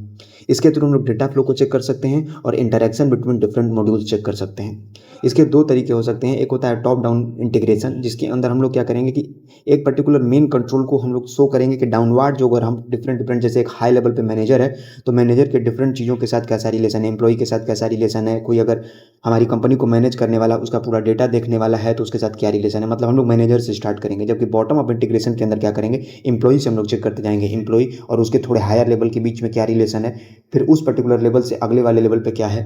तो ये इंटीग्रेशन टेस्टिंग के अंदर आता है। जैसे डायग्राम के अंदर शो किया गया है कि M1 M2 M3, जब हम M1 को बारी बारी से चेक करेंगे लेफ्ट साइड में तो वो होता है यूनिट टेस्टिंग, जबकि M1 को M2 के साथ हम लोग कंबाइन करेंगे तो वो एक इंटरफेस प्रोवाइड करेगा। इंटरफेस का सिंपल मतलब ऐसे समझ सकते हैं कि दो या दो चीज़ों के बीच में जब एक रिलेशन बनाते हैं तो उस रिलेशनशिप को हम लोग इंटरफेस की तरह इंटरप्रेट कर सकते हैं।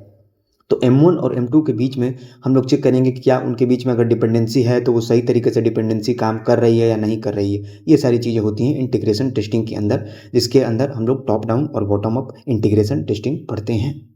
वैलिडेशन एंड मेंटेनेंस, ये भी बेसिकली टेस्टिंग के ही टाइप हैं, लेकिन ये इनके अंदर यूजर का इन्वॉल्वमेंट होता है। कैसे हम लोग समझते हैं, एक्सेप्टेंस टेस्टिंग को आप ऐसे समझ सकते हैं कि इसके अंदर जो रियल टाइम क्लाइंट्स, यूजर्स जो उस पर्टिकुलर सॉफ्टवेयर को यूज करेंगे वो इन्वॉल्व होते हैं। एक्सेप्टेंस टेस्टिंग का सिंपल मतलब आप ये याद रखें कि जो सॉफ्टवेयर है वो यूज करने लायक है या नहीं है। जैसे अगर कोई कस्टमर किसी प्रोडक्ट को चेक करता है तो उसके बाद वो बताएगा कि नहीं, इसके अंदर ये सारे फॉल्ट्स हैं, ये सारी चीज़ें इसके अंदर फिक्स करने की ज़रूरत है।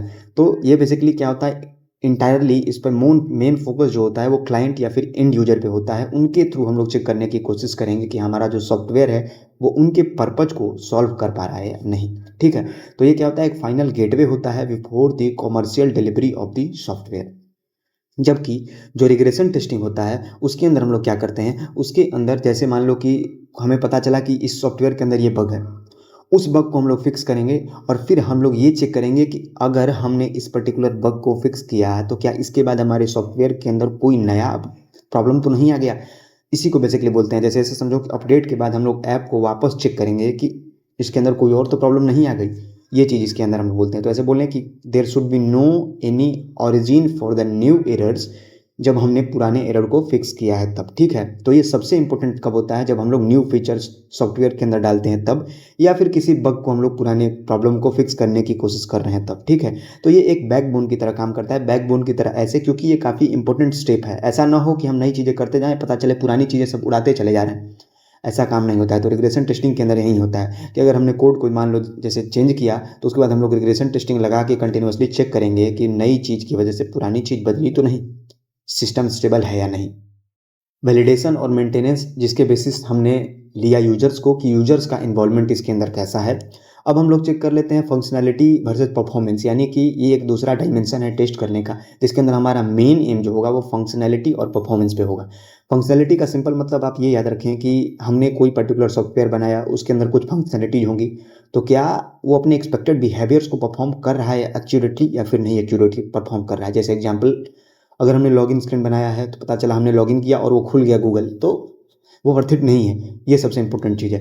जैसे डेटाबेस कैलकुलेशन हो सकता है या फिर डेटा सेव करने का वो एप्लीकेशन है, तो डेटा ही सेव करे, ये ना हो कि हमने अपने डेटा को इनपुट किया और वो हमें कुछ दूसरा डेटा आउटपुट दे दे रहा है। तो फंक्शनैलिटी का सिंपल मतलब ये याद रखें कि जो काम बोला गया वो तुम कर पा रहे हो या नहीं कर पा रहे हो।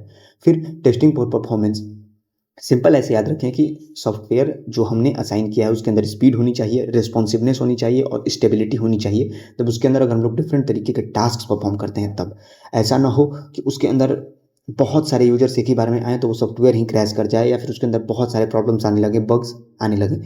तो सिंपल इसका परफॉर्मेंस का मेन एम ये होता है कि हम लोग ऐसा सॉफ्टवेयर बिल्ड करें जिसके ऊपर अगर हैवी ट्रैफिक या फिर हैवी लोड भी आता है तो वो उसको हैंडल कर सके। समझ रहे हैं? इसके अंदर कुछ टाइप्स होते हैं जैसे कि स्ट्रेस टेस्टिंग, यानी कि उस पे कितना लोड वगैरह पड़ रहा है, ये सारी चीज़ें। स्ट्रेस मतलब क्या हो गया कि उसके ऊपर डिफरेंट तरीके के यूजर्स आए तो उनकी वजह से जो ओवरऑल इंटरेक्शन वो कर रहे हैं उस पर्टिकुलर सॉफ्टवेयर पे, तो सॉफ्टवेयर एज अ रिजल्ट क्या रिस्पॉन्स दे रहा है, कहीं वो अटक तो नहीं जा रहा। और लोड टेस्टिंग इसके अंदर दूसरा टाइप आता है परफॉर्मेंस के अंदर। इंटीग्रेशन स्ट्रेटेजीज के अंदर हम लोग टॉप डाउन टेस्टिंग स्ट्रेटेजी और बॉटम अप स्ट्रेटेजी के बारे में समझ लेते हैं। टॉप डाउन स्ट्रेटेजी को आप ऐसे समझें कि हम लोग का जो इंटीग्रेशन या फिर जो टेस्टिंग का अप्रोच होगा ये हमने पहले भी पढ़ा था, लेकिन इसके अंदर स्टब्स एंड ड्राइवर्स थोड़े इंपॉर्टेंट कॉन्सेप्ट आते हैं। तो हम लोग क्या करेंगे, टॉप लेवल मेन मॉड्यूल जो है उससे स्टार्ट करेंगे और सब मॉड्यूल्स पे हम लोग जंप करते जाएंगे। ऐसे समझो कि हमें सब पता है, उसके बाद हमने काम स्टार्ट किया। तो इसका सिंपल मतलब क्या हुआ कि हमें पहले से वैलिडेशन है कि हम लोग किस प्रोजेक्ट पे काम कर रहे हैं या किस प्रोडक्ट पे काम कर रहे हैं। यानी बोले तो मेजर सिस्टम का जो लॉजिक है उसके बारे में हमें पता है। इसके ऊपर जो मेन डिपेंडेंस होता है वो स्टब्स के ऊपर होता है, ठीक है। जबकि हम लोग बॉटम अप स्ट्रेटेजी की बात करते हैं तो सारी कॉन्सेप्ट सेम है। हम लोग लोअर मॉड्यूल से स्टार्ट करेंगे, जबकि इसका जो मेन चीज़ होता है वो वेरिफिकेशन होता है कोर, जो हमारा यूटिलिटी और फाउंडेशनल मॉड्यूल्स हैं उनका। साथ के साथ इसके ऊपर जो मेन डिपेंडेंस होता है वो ड्राइवर्स के ऊपर होता है। अब स्टब्स एंड ड्राइवर्स क्या होते हैं इसके बारे में हम लोग अभी समझेंगे। हम लोग समझ लेते हैं सिम्युलेटर, टेस्ट ड्राइवर और टेस्ट स्टब के बारे में। ऐसे समझो कि ये एक डमी, डमी का मतलब क्या होता है, फॉल्स, या फिर इनका एक्चुअल यूज नहीं होता है। ऐसे प्रोग्रामेटिक मॉड्यूल्स होते हैं जो हमारे टेम्पोररी पर्पज को सॉल्व करते हैं। जैसे जो मेन सिस्टम के कंपोनेंट्स हैं उनको ये सिमुलेट करने की कोशिश करते हैं, इसीलिए उनको हम लोग सिमुलेटर्स बोलते हैं। सबसे पहले हम लोग ड्राइवर को समझ लेते हैं जो कि बॉटम अप अप्रोच के अंदर यूज किया जाता है। इसको ऐसे समझो कि एक टीचर जो है वो क्या करता है, स्टूडेंट्स को टेस्ट करने के लिए क्वेश्चंस पूछता है इसके अंदर, ठीक है। तो जो डमी प्रोग्राम जो होता है वो जब लोअर मॉड्यूल्स को कॉल करता है तो वो आता है टेस्ट ड्राइवर के अंदर। समझ रहे हो? जैसे डायग्राम के अंदर शो किया गया है कि डमी प्रोग्राम के बारे में हमें पता है, और वो जो रियल सब मॉड्यूल्स हैं, छोटे छोटे सब मॉड्यूल्स, क्योंकि हम लोग इसके अंदर जो बॉटम अप अप्रोच है ना, तो उसके अंदर हम लोग नीचे से ऊपर की तरफ जंप करेंगे। तो सबसे हाईएस्ट लेवल पे ड्राइवर है। तो ड्राइवर क्या करेगा, जो छोटे छोटे सब मॉड्यूल्स हैं जो कि रियल हैं, जिनके बारे में हमें पहले से पता है, उसको हम लोग क्या करेंगे, ड्राइवर के थ्रू कॉल करेंगे। जबकि स्टब जो होता है वो टॉप डाउन अप्रोच के अंदर यूज किया जाता है। इसका सिंपल मतलब क्या होता है, ऐसे समझो कि जो स्टब्स होते हैं वो ऐसे डमी मॉड्यूल्स होते हैं जो हमारे मिसिंग पार्ट्स होते हैं, या फिर मिसिंग जो हमने मान लो कुछ प्रोग्राम्स या फिर किसी पर्टिकुलर कोड को हमने नहीं लिख रखा है, तो उसको क्या करता है, ये रिप्लेस कर लेता है। और ये हमने पढ़ा टॉप डाउन अप्रोच के अंदर यूज किए जाते हैं। सबसे पहले हम लोग एग्जीक्यूशन पैराडिग्म्स यानी कि वाइट बॉक्स टेस्टिंग और ब्लैक बॉक्स टेस्टिंग के बारे में समझ लेते हैं। ये भी टेस्टिंग के ही अप्रोच है, लेकिन एग्जीक्यूशन पैराडिग्म्स का मतलब क्या हुआ, इसके अंदर हमारा मेन फोकस एग्जीक्यूशन पे होगा। इंटरनल एग्जीक्यूशन, या फिर बोले तो बाहर किस प्रकार से हमारा सॉफ्टवेयर काम कर रहा है। जैसे स्ट्रक्चरल टेस्टिंग यानी कि वाइट बॉक्स टेस्टिंग की जब बात करें हम लोग, तो इसका मेन एम होता है कि हम लोग इसके अंदर क्या होगा, सबसे पहले तो हमें एक स्किल्ड वर्कर चाहिए जिसको डीप आइडिया हो पाथ, लूप, कंडीशन, इन सारी चीज़ों की, क्योंकि इसके अंदर हमारा जो मेन फोकस होता है वो इंटरनली हम लोग चेक करेंगे कि हमारे सॉफ्टवेयर के अंदर जो हमने चीज़ें यूज की हैं वो एफिशिएंट हैं या नहीं हैं। उन पर अगर लोड पड़ता है, डिफरेंट तरीके का यूजर इनपुट देता है, तो वो उसका हैंडल कर पाएंगे या नहीं, कहीं इनफाइनाइट लूप में तो नहीं फंस जाएंगे। ये सारी चीज़ें मतलब इसके अंदर लॉजिक और जो कंडीशंस, या फिर जो ऐसे बोले तो basically internal end to end structure को हम लोग इसके अंदर चेक करते हैं, कोडिंग स्ट्रक्चर ओवरऑल कि हमने क्या लिख रखा है।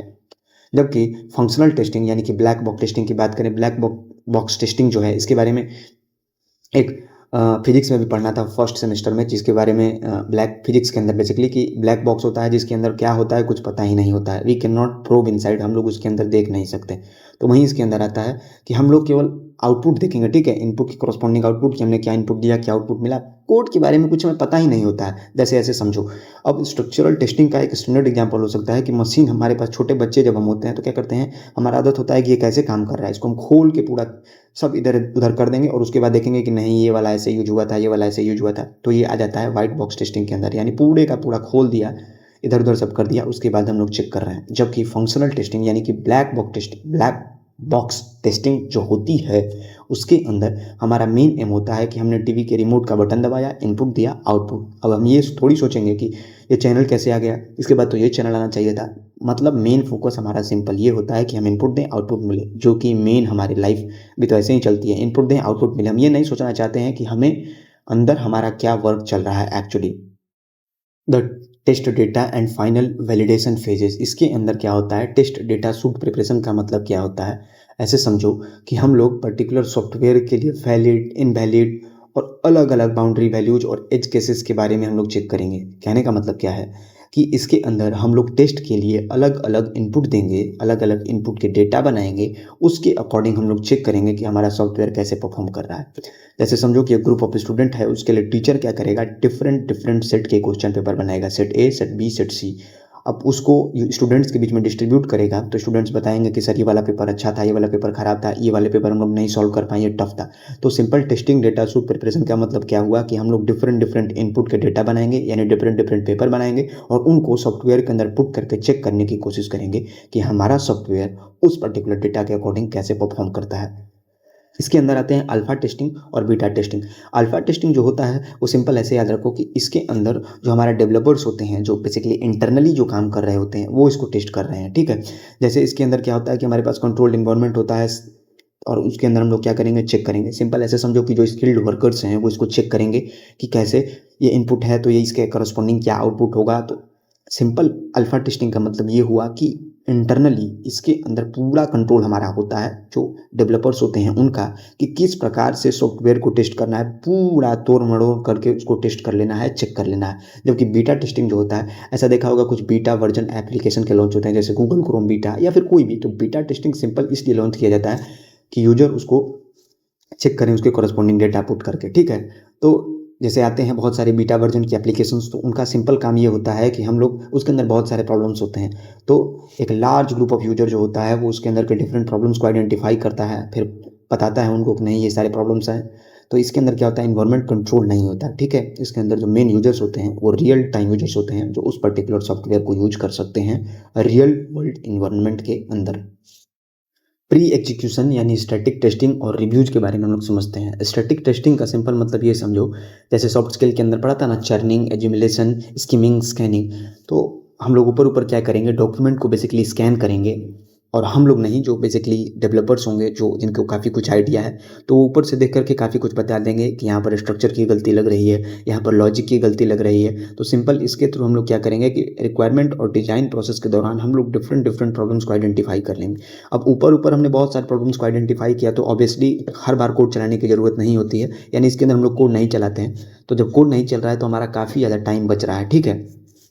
तो कोडिंग शुरू होने से पहले ही हमने काफ़ी सारे प्रॉब्लम्स को फिक्स कर लिए, जिसकी वजह से हमारा टाइम और कॉस्ट काफ़ी ज़्यादा बच जाएगा, क्योंकि इसके अंदर हम लोग रियल टाइम बेसिस पर कोड का एग्जीक्यूशन नहीं कर रहे हैं। जबकि फॉर्मल टेक्निकल रिव्यूज़ यानी कि पीयर रिव्यूज़ का मेन एम क्या होता है, इसके अंदर एक पर्टिकुलर वर्कर या फिर एक पर्टिकुलर डेवलपर ने किसी एक पर्टिकुलर चीज़ पे काम किया, अब वो किसी दूसरे के पास जाएगा टेस्ट होने के लिए। इसके थ्रू क्या होता है कि कोलैबोरेटिव टीम स्क्रूटनी यानी एग्जामिनेशन काफ़ी ज़्यादा इंक्रीज करता है, जिसकी वजह से सॉफ्टवेयर की क्वालिटी और आर्किटेक्चर के अंदर काफ़ी ज़्यादा इन्हांसमेंट देखने को मिलता है, ठीक है।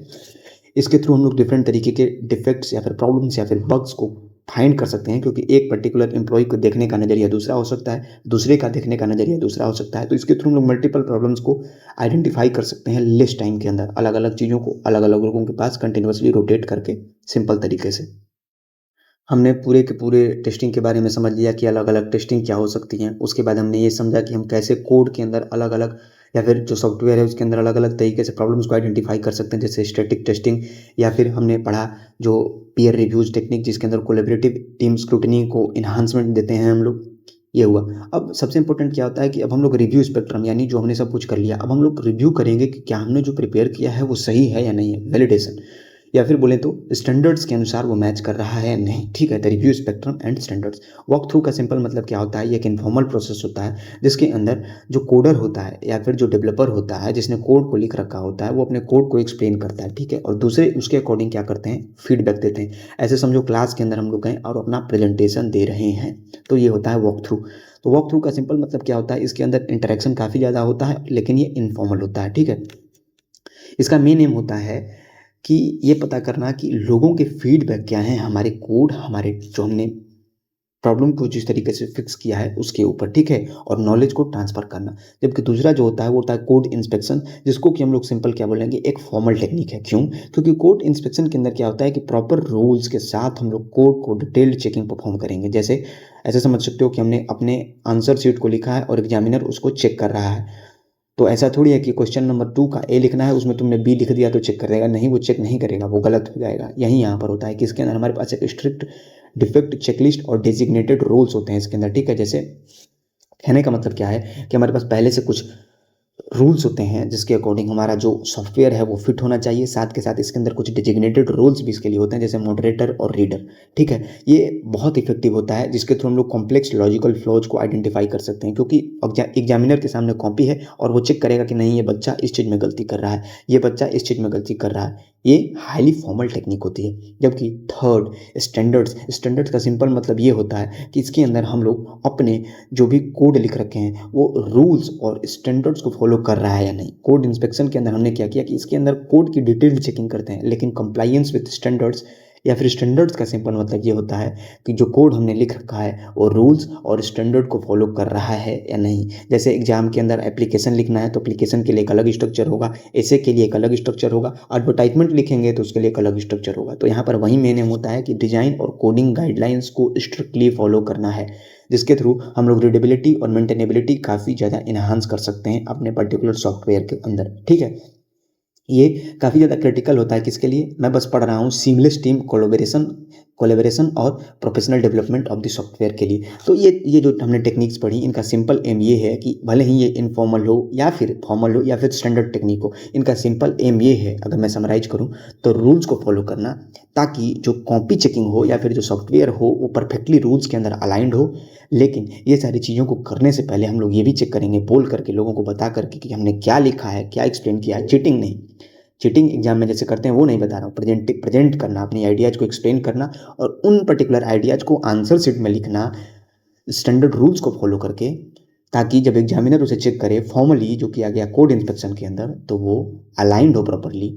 ऐसा ना हो कि हम हिंदी के आंसर शीट में इंग्लिश का क्वेश्चन लिख करके आ जाएं, तो वो गलत हो जाएगा। थैंक यू अलॉट, अगर यहाँ तक वीडियो देखी है तो। पीडीएफ की लिंक आपको डिस्क्रिप्शन में मिल जाएगी, और पीडीएफ के अंदर एक पेज के अंदर पूरी की पूरी समरी वाली भी पेज आपको मिल जाएगी। सॉफ्टवेयर इंजीनियरिंग यूनिट 5 की क्विक शॉर्ट की वीडियो में आपका स्वागत है। इस यूनिट के जो भी सारे टॉपिक्स हैं उनको आप यहाँ पर देख सकते हैं और इस वीडियो में हम उनको कवर करने वाले हैं। सॉफ्टवेयर एज इवोल्यूशनरी एंटिटी, इसका मेन एम ये होता है कि बस जैसे मेंटेनेंस इस यूनिट का मेन एम है, तो मेंटेनेंस क्यों करने की ज़रूरत होती है वहीं यहाँ पे एक्सप्लेन किया गया है कि जो सॉफ्टवेयर होता है वो कंटिन्यूसली टाइम के साथ चेंज होता है, और अगर उसे हमें यूजफुल रखना है टाइम के साथ तो उसके अंदर हमें कंटिन्यूसली अपडेट्स करने होंगे और उसको मॉडिफाई करना होगा according to the needs of the user. ठीक है, तो सबसे इंपॉर्टेंट क्या होता है कि सॉफ्टवेयर जो होता है वो स्टैटिक नहीं होता है, डायनेमिक होता है, यानी कंटिन्यूसली उसके अंदर अपडेट्स पुश किए जाते हैं, चेंजेस किए जाते हैं। नीड फॉर मेंटेनेंस, यानी मेंटेनेंस की नीड क्यों है, तो मेंटेनेंस की नीड समझने से पहले हम लोग ये समझ लेते हैं कि मेंटेनेंस का मतलब क्या होता है। मेंटेनेंस एक सिंपल प्रोसेस है जिसके अंदर हम लोग एरर्स को फिक्स करते हैं, और जो हम लोग क्या करते हैं, कॉरस्पॉन्डिंग जो चेंजेज हमें नीड होती हैं सॉफ्टवेयर के अंदर यूजर के फीडबैक के अकॉर्डिंग, वो चेंजेज हम लोग सॉफ्टवेयर के अंदर लाते हैं, और जिसकी वजह से स्पीड, परफॉर्मेंस, ये सारी चीज़ें हमारे सॉफ्टवेयर की इंक्रीज़ कर जाती हैं।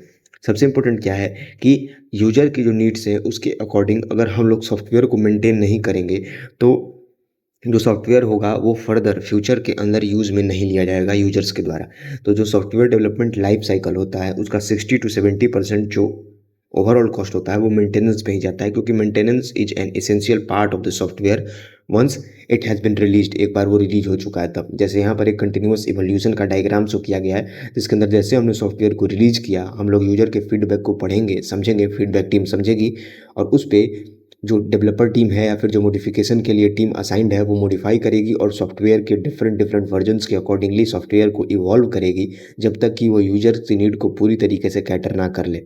देखो, सबसे पहले हमने मेंटेनेंस पढ़ा, उसके डिफिनीशन पे ध्यान दिया, हमने ये भी समझा कि मेंटेनेंस की ज़रूरत क्यों होती है। अब मेंटेनेंस की ज़रूरत तो समझ में आ गई, अब उसके बाद हमें ये समझना है कि मेंटेनेंस के कितने तरीके हो सकते हैं जिसके थ्रू हम लोग अगर सॉफ्टवेयर डेवलपमेंट टीम के अंदर अगर हम पार्ट हैं तो उसके बाद हम लोग किस प्रकार से इसको फिक्स करेंगे, मेंटेनेंस के क्या क्या तरीके हो सकते हैं। तो मेंटेनेंस मेनली बेस्ड होता है बग्स पे, यूजर की रिक्वेस्ट पे, या फिर सॉफ्टवेयर जो नए नए इन्वायरमेंट्स आते हैं जैसे कि नए ऑपरेटिंग सिस्टम आ गए, या फिर ऐसे बोले तो न्यू एंड्रॉइड वर्जन्स आ गए, उन सारी चीज़ों के अकॉर्डिंग, और सॉफ्टवेयर को फ्यूचर प्रूफ भी करना होता है। जैसे मेंटेनेंस के अंदर सबसे पहले आता है करेक्टिव मेंटेनेंस, जिसके अंदर हमें बग्स और एरर्स को क्या करना होता है कि सॉफ्टवेयर जब डिलीवर हो गया, यूजर यूज कर रहे हैं, उसके बाद किसी भी प्रकार के बग्स को अगर हमने हमारी बग मतलब एरर वाली टीम ने नोटिस किया या फिर टेस्टिंग टीम ने नोटिस किया तो उसको हम फिक्स करते हैं, वरना वो बग्स ऑब्वियसली यूजर्स के लिए क्या हो जाएंगे, जो सॉफ्टवेयर यूज का जो एक्सपीरियंस होगा वो काफ़ी बुरा हो जाएगा। सेकंड आता है टेक्निक जो है वो है अडाप्टिव मेंटेनेंस। इसके अंदर क्या होता है कि हम लोग सॉफ्टवेयर को नए इन्वायरमेंटल चेंजेस जैसे कि नए ऑपरेटिंग सिस्टम बोल सकते हैं या फिर नए एंड्रॉयड वर्जन बोल सकते हैं या फिर हार्डवेयर की जो न्यू न्यू सेटिंग्स आती हैं उनके अकॉर्डिंगली हम लोग उसको मॉडिफाई करेंगे या फिर बोले ऐसे तो अडाप्ट करेंगे। जैसे प्ले स्टोर पर कुछ कुछ ऐसे एप्लीकेशंस होते हैं जो कि दिखाता है कि this particular application is not compatible with this Android version, तो वो इसी के अंदर आता है कि जो अडाप्टिव मेंटेनेंस टेक्निक थी वो उस पर्टिकुलर सॉफ्टवेयर को डेवलप करने वाली टीम ने यूज नहीं किया, जिसकी वजह से नए एंड्रॉयड वर्जन जैसे 10, 11, 12, 13, 14, 15 आए तो उनके अकॉर्डिंगली वो सॉफ्टवेयर अडाप्ट नहीं हुआ, फेल कर गया, जिसकी वजह से क्या हुआ कि उसको हम लोग नए एंड्रॉयड वर्जन के अंदर यूज नहीं कर पाए। थर्ड आती है टेक्निक वो है परफेक्टिव मेंटेनेंस। परफेक्टिव मेंटेनेंस का सिंपल मतलब क्या होता है कि जो भी यूजर के रिक्वेस्टेड फीचर्स हैं, जैसे कुछ एप्लीकेशंस होते हैं कि यूजर ने रिव्यू किया और प्ले स्टोर पर डाला कि नहीं ये चीज़ आपके एप्लीकेशन के अंदर नहीं हो रही है, हालांकि आपने बोला था कि ये होना चाहिए, तो जो टीम होगी वो उस फीडबैक को रिव्यू करेगी और उसके अकॉर्डिंगली नए नए फीचर्स उसके अंदर ऐड करेगी। साथ के साथ अगर परफॉर्मेंस इशू आते हैं, कोई यूजर रिपोर्ट करता है कि नहीं ये एप्लीकेशन मेरे डिवाइस पे नहीं चल पा रही है, तो उसको रिपोर्ट किया जाता है, जिसके बाद वो टीम जो है मेंटेनेंस टीम वो उसको फिक्स करेगी। इसी की वजह से बोला जा रहा है ना, मेंटेनेंस थोड़ा एक क्रूशियल पार्ट है जिसकी वजह से वो सॉफ्टवेयर डेवलपमेंट लाइफ साइकिल का एक ह्यूमंगस पार्ट कंज्यूम करता है।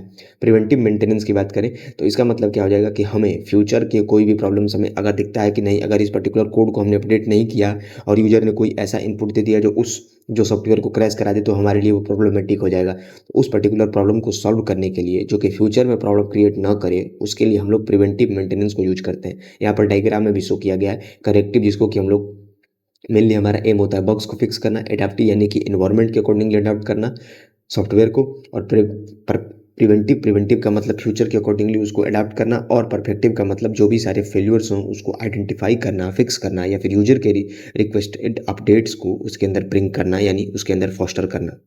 हमने जैसे बात किया था शुरुआत में भी, तो वहीं यहाँ पे एक्सप्लेन किया गया है कि हमने ये समझा कि मेंटेनेंस के इंट्रोडक्शन को हमने समझ लिया, फिर हमने उसके टाइप्स को समझ लिया। अब ये समझते हैं कि जो हमने बोला ना कि जो मेंटेनेंस पार्ट है वो ज़्यादा पार्ट लेता है हमारे सॉफ्टवेयर डेवलपमेंट लाइफ साइकिल का, तो वो क्यों लेता है, उसका कॉस्ट क्या है मेंटेनेंस का। तो बेसिकली जो हमारा टोटल एक्सपेंडिचर जो होता है वो इस चीज़ पे बेस्ड होता है कि हमें उसको कैसे मेंटेन करना है और कैसे मॉडिफाई करना है। क्या उसके लिए एक अच्छी टीम लेनी है या उसके लिए एक ऐसी टीम ले लेनी है कि यूजर रिक्वेस्ट कर रहा है कुछ, हमने उसके अंदर डाल दिया कुछ, तो ऑब्वियसली वैसी टीम तो कभी भी काम नहीं आएगी। तो टीम ऐसी चूज करें जो थोड़ा स्किल्ड हो, अच्छे तरीके से काम करे उस पर्टिकुलर सॉफ्टवेयर के ऊपर, जिसकी वजह से प्रॉपर मॉडिफिकेशन और मेंटेनेंस उस पर्टिकुलर सॉफ्टवेयर का डिप्लॉयमेंट के बाद किया जा सके। तो मेंटेनेंस जो होता है, जैसे मैंने बताया कि जो प्रोजेक्ट ओवरऑल कॉस्ट है उसका 60 to 80% कंज्यूम करता है, प्रोजेक्ट का लार्जेस्ट शेयर मेंटेनेंस पे जाता है। सबसे इंपॉर्टेंट क्या होता है कि जो कॉस्ट होता है, जैसे जैसे हमारा सिस्टम कॉम्प्लेक्स होता जाएगा और अगर पुअर डॉक्यूमेंटेशन हमने कर रखा है, हमने कुछ क्लियर नहीं कर रखा है कि अगर ये प्रॉब्लम आई तो ये हमें करना है, ये प्रॉब्लम आई तो ये करना है, तो जो कॉस्ट होगा वो एक्सपोनेंशियली इंक्रीज करेगा, a⁴x के ग्राफ की तरह वो काफ़ी इंक्रीज करता जाएगा। सिंपल तरीके से ऐसे समझ सकते हैं। ऑब्वियसली लाइफ के अंदर भी अगर हम अच्छे डिसीजंस ना बनाए तो हमारे लिए क्या हो जाएगा, हमारे लिए प्रॉब्लम्स आने वाले समय में और ज़्यादा बढ़ेंगी। कॉस्ट डिस्ट्रीब्यूशन हायरार्की की बात करें तो जो हमने पहले पढ़ा कि different types of maintenance techniques के अंदर, तो उसके अंदर हमने अलग अलग टेक्निक के बारे में पढ़ा। तो सबसे ऊपर ट्रायंगल के ऊपर सबसे ऊपर जो होती है वो होती है परफेक्टिव, यानी कि उसके लिए हाईएस्ट कॉस्ट होता है। उसके बाद आता है करेक्टिव, उसके बाद आता है अडाप्टिव, फिर आता है प्रिवेंटिव। प्रिवेंटिव के लिए सबसे कम कॉस्ट, जबकि परफेक्टिव के लिए जो कॉस्ट का इम्पैक्ट होता है ओवरऑल वो सबसे ज़्यादा होता है। अब हम लोग कॉस्ट वगैरह सारी चीज़ आइडेंटिफाई कर पाएँ। अब हम लोग पढ़ेंगे सॉफ्टवेयर री इंजीनियरिंग के बारे में। सॉफ्टवेयर री इंजीनियरिंग का सिंपल मतलब ये होता है, नाम से ही पता चल रहा है कि हम लोग सॉफ्टवेयर की फंक्शनलिटी को चेंज नहीं करेंगे, उसको बेटर करने की कोशिश करेंगे, उसके अंदर कंटिन्यूअस इम्प्रूवमेंट्स पुट करने की कोशिश करेंगे। जो जैसे लीगेसी सिस्टम्स जो होते हैं उनको ये फास्ट करता है, बेटर करता है और ज़्यादा मेंटेनेबल रखता है उनको, मतलब बेटर तरीके से हम लोग उनको यूज कर सकते हैं। लीगेसी सिस्टम क्या होते हैं? लीगेसी सिस्टम ऐसे सिस्टम्स होते हैं जो कि इसके अंदर हार्डवेयर या सॉफ्टवेयर कुछ भी आ सकता है, जो कि पुराने हो चुके हैं, लेकिन उनको मेंटेन करने के लिए ज़रूरत इसलिए है क्योंकि वो जो कोर फंक्शनैलिटी है उसको वो परफॉर्म कर रहे हैं। लीगेसी का मतलब समझते हो? लीगेसी का ऐसे बोले तो सबसे इंपॉर्टेंट जो होते हैं वो, तो लीगेसी सिस्टम्स को ऐसे क्लासीफाई कर सकते हैं, सबसे इंपॉर्टेंट हैं, हालांकि आउटडेटेड हो चुके हैं, बूढ़े हो चुके हैं, पर अभी भी इनका काम ज़रूरत है हमारे सॉफ्टवेयर के अंदर। तो जो सॉफ्टवेयर री इंजीनियरिंग है उसके अंदर हम लोग क्या करते हैं, बेसिकली मेन जो इसके अंदर कंपोनेंट्स होते हैं, जो फंक्शनलिटीज हम लोग परफॉर्म करते हैं सॉफ्टवेयर री इंजीनियरिंग के अंदर, उसके अंदर आता है कोड को रिस्ट्रक्चर करना, या फिर रिवर्स इंजीनियरिंग करना, या फिर रीडिजाइन करना, किसी पर्टिकुलर कोड को रीडिजाइन करना, उसकी एफिशिएंसी को इंक्रीज करना टाइम के साथ, जैसे यहाँ पर एक डायग्राम में शो किया गया है। जबकि रिवर्स इंजीनियरिंग क्या होता है, रिवर्स इंजीनियरिंग को ऐसे समझ सकते हैं कि हमारे पास पहले से पेपर है, पेपर हमने देखा, फिर जाकर के हमने टॉपिक पढ़ा, पेपर हमने देखा, फिर टॉपिक जाकर के पढ़ा, तो उस तरीके से समझ सकते हैं। तो इसके अंदर क्या होता है कि हम लोग पहले एनालिसिस करेंगे, उसके अकॉर्डिंग क्या करेंगे, हम लोग उसके डिज़ाइन को एक्सट्रैक्ट करेंगे, या फिर आर्किटेक्चर या फिर लॉजिक को एक्सट्रैक्ट करेंगे, ठीक है। ऐसे समझो कि जब हमारे पास डॉक्यूमेंट वगैरह क्लियर नहीं होंगे, जब हमारे पास नोट्स नहीं होंगे, तो हम इस तरीके को यूज करेंगे, या फिर हमारे जो नोट्स हैं वो आउटडेटेड हो चुके हैं। कैसे, देखो समझो, जैसे मान लो कि तुम्हारे पास नोट्स वगैरह नहीं है, तो मोस्ट ऑफ द टाइम क्या होगा, हम ये कर सकते हैं कि हम पीवाईक्यू को देखेंगे, पता चला कि ये इंपॉर्टेंट टॉपिक है, हमने पढ़ा, फिर हमने उसको देखा तो पता चला कि ये इंपॉर्टेंट टॉपिक है, उसको हमने पढ़ा। तो ये तरीका एक यूज किया जा सकता है रिवर्स इंजीनियरिंग का, रियल लाइफ में भी और सॉफ्टवेयर के मेंटेनेंस के टाइम में भी। अगर हमें उसके बारे में क्रिटिकल इन्फॉर्मेशन नहीं पता है तो हम लोग उसको एक्सट्रैक्ट कर सकते हैं, ठीक है। तो हम लोग पुराने या फिर लेगेसी सिस्टम्स जो होते हैं उनको हम लोग अंडरस्टैंड कर सकते हैं, उनकी वर्किंग को प्रॉपरली यूजिंग रिवर्स इंजीनियरिंग। तो रिवर्स इंजीनियरिंग का इसेंशियल कंपोनेंट क्या है कि डिजाइन स्पेसिफिकेशंस जो हैं वो जो होते हैं वो हमें तब मिलते हैं जब हम लोग लॉजिक को एनालाइज करते हैं, और लॉजिक को कैसे एनालाइज करते हैं उसके लिए हम लोग सोर्स कोड पर जाते हैं। तो ये बेसिकली क्या है, एक उल्टा मेथड है जिसके अंदर हमारे पास बहुत सारी चीज़ें नहीं पता होती हैं, लेकिन जो चीज़ हमारे पास सामने होती है उसको हम लोग खोल के रख देते हैं, और उसके बारे में हम लोग पता करते हैं और उसको अपने लिए यूज करते हैं। यहाँ पर री इंजीनियरिंग और रिवर्स इंजीनियरिंग के बीच में डिफरेंस शो किया गया है। तो जो री इंजीनियरिंग होता है उसके अंदर हमने पढ़ा कि ये क्या करता है कि रीस्ट्रक्चर करते हैं हम लोग एग्जिस्टिंग सिस्टम को, या फिर उसको इम्प्रूव करने की कोशिश करते हैं। जबकि रिवर्स इंजीनियरिंग जो होता है वो ओल्ड या फिर लेगेसी सिस्टम्स को क्या करता है, एनालाइज करता है, ठीक है। फिर प्रोसेस फ्लो की बात करें तो जो फॉरवर्ड स्टेप प्रोसेस होती है वो होती है री इंजीनियरिंग, जिसमें कि हम लोग डिजाइन करते हैं, फिर उसके अंदर कंटिन्यूसली इंप्रूवमेंट के लिए न्यू कोड पुट करते हैं ताकि उसकी क्या हो सके, परफॉर्मेंस इंक्रीज कर सके और ओवरऑल एडेप्टेबिलिटी इंक्रीज कर सके। जबकि रिवर्स इंजीनियरिंग के अंदर क्या होता है, हमें लॉजिक मिस कर रही होती है। जैसे हमने पढ़ा ना कि हमें डॉक्यूमेंट वगैरह क्लियर नहीं होता है, तो हम लोग क्या करेंगे, हमारे पास कोड होगा, उसकी कॉरस्पॉन्डिंग हम लोग एनालिसिस करेंगे कि ये कोड क्या काम कर सकता है, ये कोड क्या काम कर सकता है, तो उसके बाद हम लोग डिजाइन या फिर लॉजिक पता करने की कोशिश करेंगे। मॉडिफिकेशन की बात करें तो जो हमने पढ़ा ना कि री इंजीनियरिंग के अंदर हम लोग कोड को मॉडिफाई करते हैं ताकि मेंटेनेबिलिटी को और बेटर किया जा सके, सॉफ्टवेयर को और इजीली मेंटेन किया जा सके, और कम लाइन्स ऑफ कोड के साथ वो ज़्यादा इफिशियंट हो सके हमारे लिए। जबकि रिवर्स इंजीनियरिंग जो होता है वो कोड को मॉडिफाई नहीं करता है, इसके अंदर तो हम लोग इन्फॉर्मेशन को एक्सट्रैक्ट करते हैं ना, सब चीज़ें हमारे पास पता है, हम कहेंगे कि नहीं ये चीज़ ये काम करती है, ये चीज़ ये काम करती है। मैं बार बार यही चीज़ दोहरा रहा हूँ, रिवर्स इंजीनियरिंग और सॉफ्टवेयर इंजीनियरिंग में यही बेसिक डिफरेंस है। रिलेशनशिप की बात करें तो ये क्या होता है, एक कंप्लीट लाइफ साइकिल में मॉडिफिकेशन प्रोसेस होता है। कहने का मतलब क्या होगा कि हम लोग को पता चलेगा कि ये एरर है या फिर ये चीज़ ज़्यादा टाइम कंज्यूमिंग है, उसके लिए हम लोग कुछ अच्छा सोचेंगे, फिर हम लोग उसको चेंज करेंगे, और फिर उसके बाद क्या करेंगे, फिर चेक करेंगे कि ऐसे ऐसे। तो ये क्या है कि एक लाइफ मतलब ऐसे बोले तो एक साइकिल टाइप की काम कर रही है। ये यहाँ पर एक्सप्लेन किया गया है कि मॉडिफिकेशन का जो प्रोसेस है री इंजीनियरिंग बेसिकली, तो वो क्या है, एक साइकिल लूप बोल सकते हैं, या फिर एक लूप है जिसके अंदर कंटिन्यूसली हम लोग चेक करते रहेंगे कि नहीं अच्छी हुई नहीं हुई, अच्छी हुई नहीं हुई, अच्छी हुई नहीं हुई, अभी अच्छी नहीं हुई, तो और बार हम लोग उसको रिपीट करते जाएंगे। जबकि रिवर्स इंजीनियरिंग क्या होता है, ऐसे बोले तो एक पार्ट होता है री इंजीनियरिंग का जिसके अंदर बहुत छोटे कंपोनेंट्स हम लोग यूज करते हैं।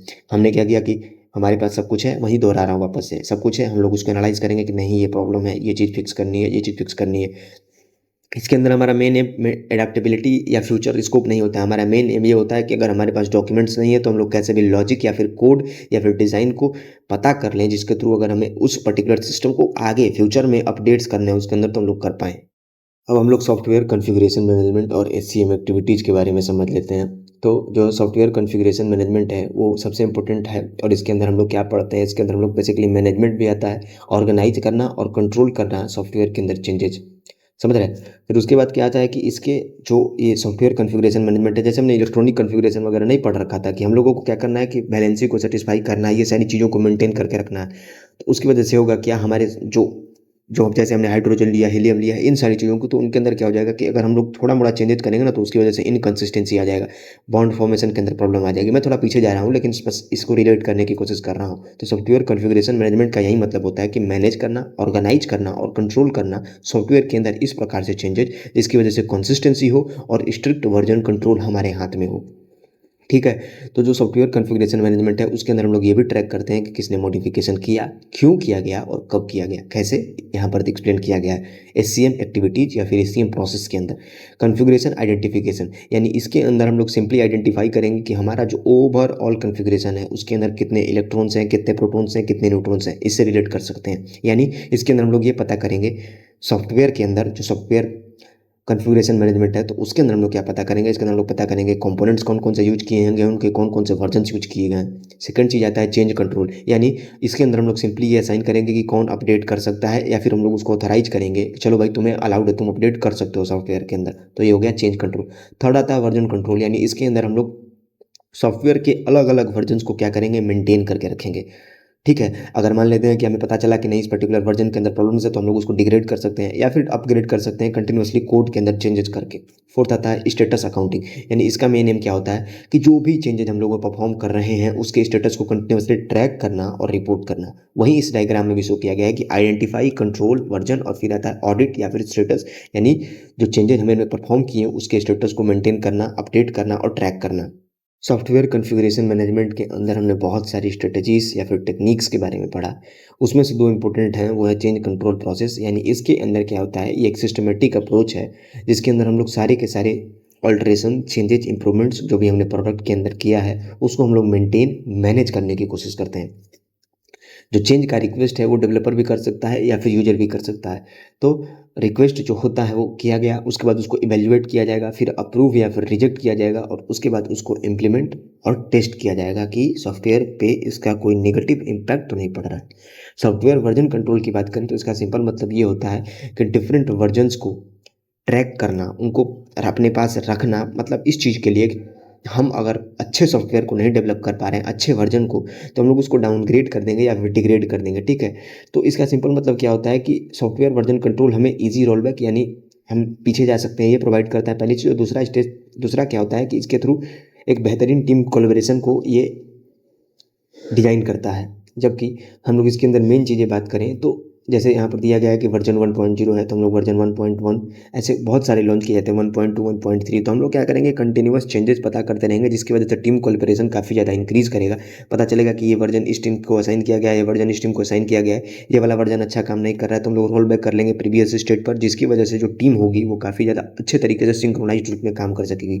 इसके अंदर इंपॉर्टेंट टूल जो होते हैं वो गिट है और एसबीएन।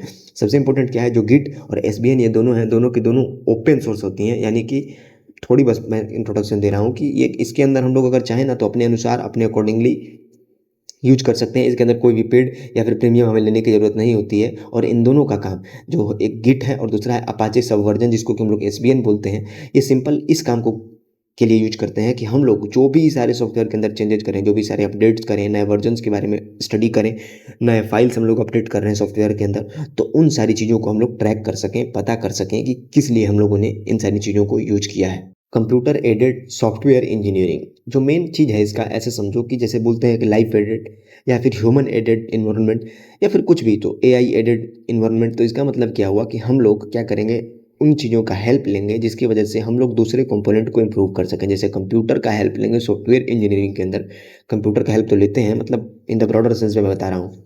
तो मतलब डिफरेंट तरीके के टूल्स का यूज करना है जिसकी वजह से हम लोग क्या कर सकें कि अपने सॉफ्टवेयर डेवलपमेंट लाइफ साइकिल को सपोर्ट दे सकें बेहतर तरीके का, साथ के साथ उसको इन्हांस कर सकें सारे के सारे साइकिल्स को। जिसकी वजह से होगा क्या, हमारा ओवरऑल प्रोडक्टिविटी इंक्रीज करेगा, स्पीड इंक्रीज करेगा, साथ के साथ ह्यूमन एरर्स जो होंगे वो डिक्रीज करेंगे। ऐसे समझो कि अपने प्रोजेक्ट या फिर अपने किसी भी चीज़ के लिए एआई का हेल्प लेना, ये कंप्यूटर एडेड सॉफ्टवेयर इंजीनियरिंग का एक लेमैन लैंग्वेज में एक्सप्लेनेशन हो सकता है। तो टाइप ऑफ केस टूल की बात करें तो अपर केस टूल जो होते हैं वो अर्ली फेज है, जैसे कि प्लानिंग, एनालिसिस और डिजाइन के अंदर यूज किए जाते हैं, जबकि लोअर केस जो टूल होते हैं वो लेटर पार्ट्स में यूज किए जाते हैं, जैसे कि कोडिंग, टेस्टिंग या फिर डिप्लॉयमेंट के अंदर। और इंटीग्रेटेड केस टूल्स क्या होते हैं, ये ऐसे टूल्स होते हैं जिनको हम लोग कभी भी किसी भी फेज में यूज कर सकते हैं, अपर या फिर लोअर।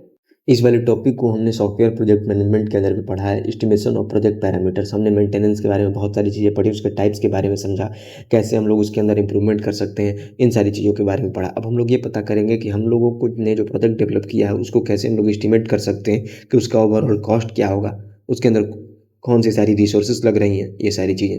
तो जो एस्टिमेशन और प्रोजेक्ट पैरामीटर है वो सिंपली ये प्रेडिक्ट करता है कि कितना कॉस्ट, एफर्ट और टाइम के साथ साथ रिसोर्सेज लगेंगे हमारे प्रोजेक्ट के अंदर। ठीक है, ये काफ़ी क्रिटिकल होता है और इम्पोर्टेंट होता है। इम्पोर्टेंट इसलिए होता है क्योंकि इसकी बेसिस पर हम लोग प्लानिंग कर सकते हैं और शेड्यूल कर सकते हैं कि सॉफ्टवेयर को डेवलप करने में कितना टाइम लग सकता है। ठीक है, साथ के साथ ये स्टेक होल्डर्स जो होते हैं, ऐसे बोले तो हमने किसी को असाइन किया है अगर सॉफ्टवेयर को, तो वो सारी की सारी एस्टिमेशन करेगा कि इतना टाइम लगेगा, इतना कॉस्ट लगेगा, इतना एफर्ट लगेगा, जिसके थ्रू हम लोग स्ट्रिक्ट या फिर बेटर डिसीजन मेकिंग कर सकते हैं, अच्छे डिसीजंस बना सकते हैं कि हाँ इतना टाइम लगेगा, ये सारी चीज़ें। तो जो टाइम होता है, टाइम के बारे में तो स्टैंडर्ड आवर्स के अंदर मेजर कर सकते हैं। सिंपल हम लोग ये समझे कि टाइम मतलब कितना लगेगा, ड्यूरेशन, जैसे कि इतने टाइम के अंदर हम लोग डेवलप कर लेंगे। 2 महीने का प्रोजेक्ट है, 1 महीना लगेगा, 4 महीना लगेगा, 3 महीना, तो ये सिंपल टाइम का एस्टिमेशन हो गया।